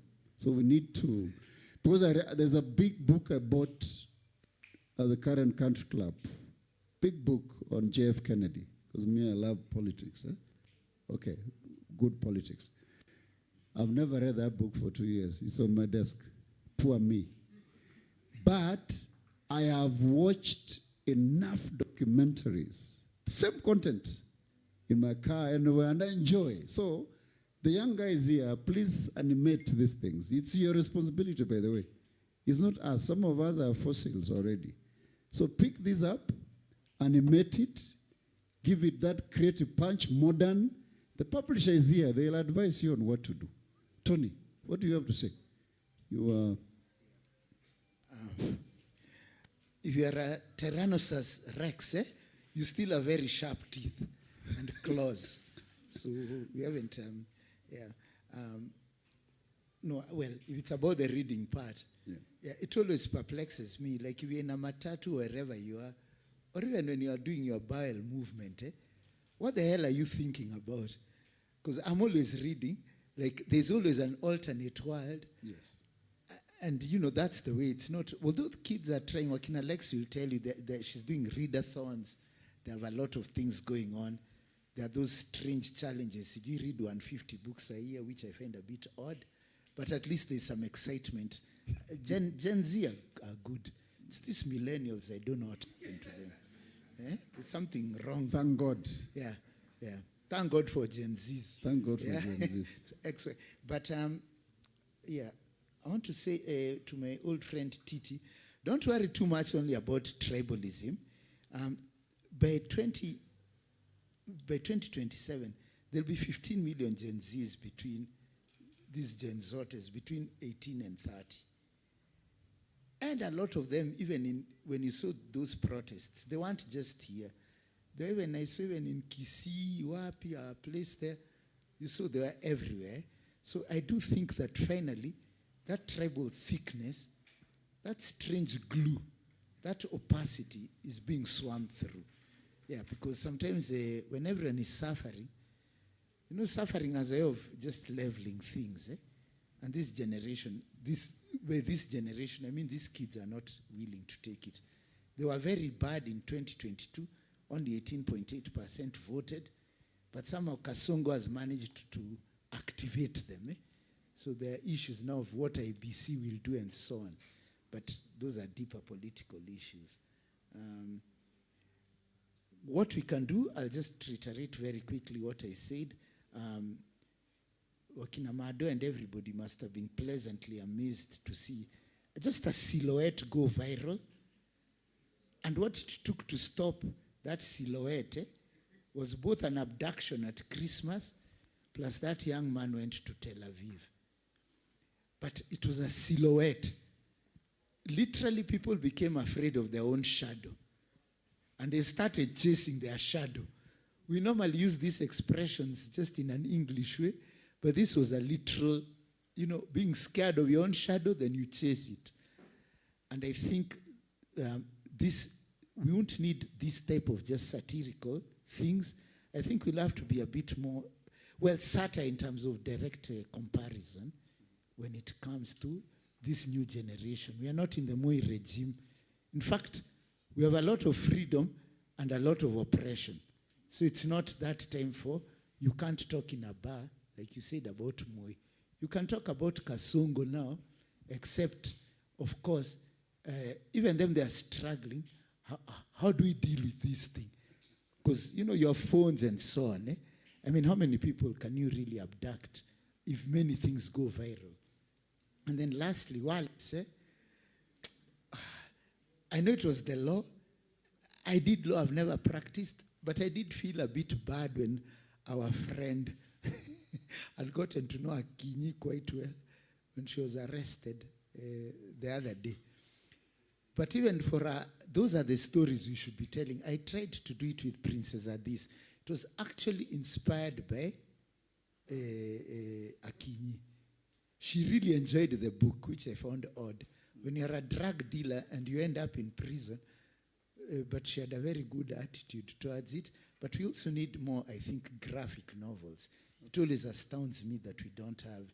We have so many tales. But do you ever see graphic novels come into your place? Not yet. Yeah? Not yet. That's strange. So we need to work harder. Yeah. Okay, we want to finish. There's a quote that has come from a very inspired member of the audience, which is going to help all of us solve this problem of reading culture. And the solution starts now. This is a quote by Albert Einstein. You know, if you want to sound bright, you quote Einstein, isn't it? And Shakespeare and those people. This is what Einstein said. If you want your children to be intelligent, read them stories. If you want them to be more intelligent, read them more stories. There's no rocket science, there's no theory, nothing. Electrodynamics, quanta, akuna. Just read stories for I'll start doing this for my son. Because I realized I did for him a poem once. He was so excited. I didn't know that Einstein had captured this thing.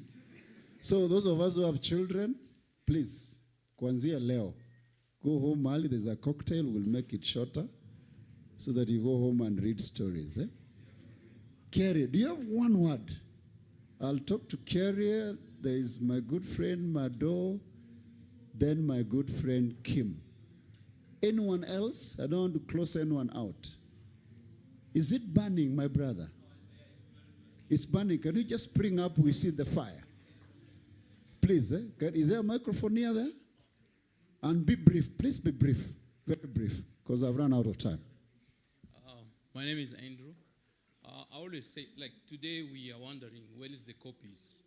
So I know everyone is excited about cloud. So just to emphasize, put a copy, any copy of your document, somewhere and close it. This cloud is a fancy. 50 years to come, you remember me. Thank you very much. That sounds like wisdom, Sindio. Let's clap for him. Wow. Thank you very much. So we are the generation tomorrow, the Gen Zs who are here. Kesho, mutaulizwa hii the same questions. Wapi Pichadithi? So let's do something about it. Just one word as a publisher. Allow me 3 words very fast. Thank you, sir. First, to say this gentleman here, Tony Mochama, is a prolific writer. He targets young adults. I'm challenging everyone here to follow suit. And I'm challenging him to progress to full-length fiction. We want replacement. No. We want new voices over and above the voices of 60s and 70s. This gentleman here, he reminded me of the tutorials at the University of Nairobi. You realize he got carried away and... Kabisa, the continuum. I want to hear the continuum. Recording. Let us have a revival of that spirit. Wow. People keep on talking about the spirit of the 1970s when there were vibrant literary discussions. And they have been thinking that we do not have people who can do that. There is a gentleman here, and we will take the gauntlet as EAP. We are celebrating our 60th anniversary. And part of the celebrations, we'll be constituting a literary discussion of great minds like Professor here. So he's on the panel. And to everyone here, there are opportunities for young guys here. Great opportunities in publishing. We've realized that many do not know that there are opportunities for photographers, for artists, illustrators, those people who draw nice things. Well, people like Mado and others. There are opportunities. There is one here. This gentleman, yeah. Bring your work, yeah. So bring your work. Peleka kazi. Yeah. Na wengine wale mko hapo. Opportunities for others, people who write good stories. Don't think that we just published Tony Mochama. Well, before Tony Mochama was published, he thought that we only published Ngogo wa Thiong'o. Now he has debunked that myth. So there are many opportunities for creatives in the publishing arena. Thank you. Thank you so much. Wonderful words of wisdom. Thank you very much. Now you can see how your prayers are being answered indirectly. Or is it directly? My brother, you wanted to say something. Okay. First, on behalf of the organizers, IFRA, Reveal, I would like to, because I'll not get another chance to talk, take this opportunity to thank you very much for coming and for being such a wonderful audience, for, sharing your thoughts. And in spite of time, you have stayed until the end. We really want to thank you. And karibuni for a few more activities. As Reveal, Comic Conversation, this is the beginning of a series of activities that will be happening in the next couple of days. Starting from Friday afternoon, we'll be at the Maktaba Kuu, the Kenya National Library Services. We'll be hosting a conversation, and it will be around, our theme for this year in the Comic Festival is Comics in Education, making fun in learning and teaching. And we will have a session in the afternoon from 2 to 4, we'll just be discussing on what are the possibilities or what needs to be done, what kind of stories need to be told, what do the publishers need to, get stories that can also be part of our education. We'll be hosting Dr. Wandia Njoya from 4:30 to 5:30. She'll be giving a keynote address on our theme of that is comics in education. And then on Saturday morning, we also invite you for a conversation with the Colombian ambassador. Colombia is celebrating 50th anniversary of collaborating with Kenya, and education has been a cornerstone for this collaboration. So we want to explore what will be the next 50 years of collaboration in education, but what is going to be the role of comics and graphic novels in these collaborations? What are the stories that can we take to Colombia, and what are the stories will come from Colombia? So the ambassador will be discussing this and come and ask him all manner of questions. Colombia is not just about the Cali and the narcos. So please, there is more to that. Thank you. And come and explore that. I was getting worried. Yeah. Yeah. And then after that, we have another wonderful session that you should not miss. We talked about manga. And we be hosting a couple that will be talking about manga and the teaching and learning of STEMs, using the experience of Japan, how they have used that manga to teach STEM, and also give a demonstration of how they're using manga for coding. So please come for that. And then in the afternoon, we'll be hosting a conversation around, like you clearly remembered, so it's been a male-dominated field. It's been Mado, it's been Terry Hurst, it's been Kam, it's been Gado, but where are the voices of our women comic artists? So what are they up to? But also, what are the stories they're telling, and how are the characters in women comic artists? And then on Sunday, like again we said, we're starting a program of comic in schools. It's called the Comic Book Project. We'll be working with teachers to initiate a pilot project of exploring kids in high school and even primary school developing comic books and learning the art from that early. So I'm really welcoming you to this conversation, and we'll wind up the conversation on the 22nd back here with the launch of a comic book. It's called The Magic of the Sun.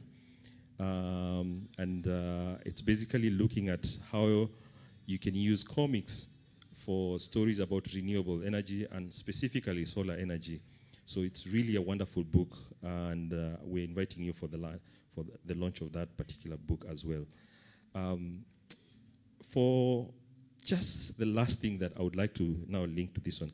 One of the reasons of doing this, like Rosabel said, is also exploring what next? How can we make these books available?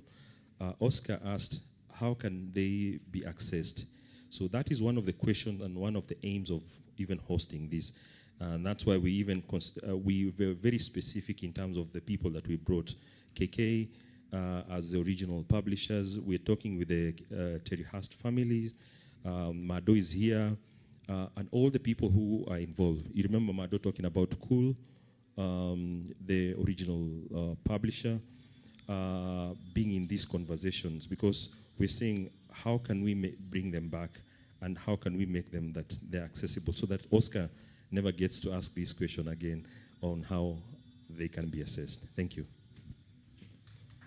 Thank you so much. Thank you so much. At least now you know there's a lot to do in this city other than watching Arsenal and Manchester United, especially the men. Eh? We are too much Arsenal. Oh, you even know how the table is. Eh? There are people, they're just genius. You wonder who they have bought. When a goal is scored, they know who has gone number 3, number 10. Eh? let's do a bit more serious. That's entertainment, yes, but let's do a bit more serious things about our country. Mado, just the last one. You know, you're the elder in the room. So we are giving you that. There's no right of reply now after Mado, then we finish. I'll call Rosbell. She'll give us some housekeeping. Anyway, all right. Well, in the interest of time, let me just echo what he just said. Thank you. Many thanks to the institutions that have supported this, and many thanks to also my colleagues on the panel. Tony tutarudi zile, the university tour. Remember? Ah, yes, yeah. And again, most importantly, you folks turning up. This gathering is testimony to the fact that the comic reading culture did not actually, has never died actually. And let's clarify very quickly that when these platforms, the comic books, went a little under, most or all these artists were absorbed into the newspapers. Because now the newspaper offered, it's not a standalone comic, it was carried by the mighty weight of the newspapers. Thank you very much. Thank you so much. Let's clap for ourselves.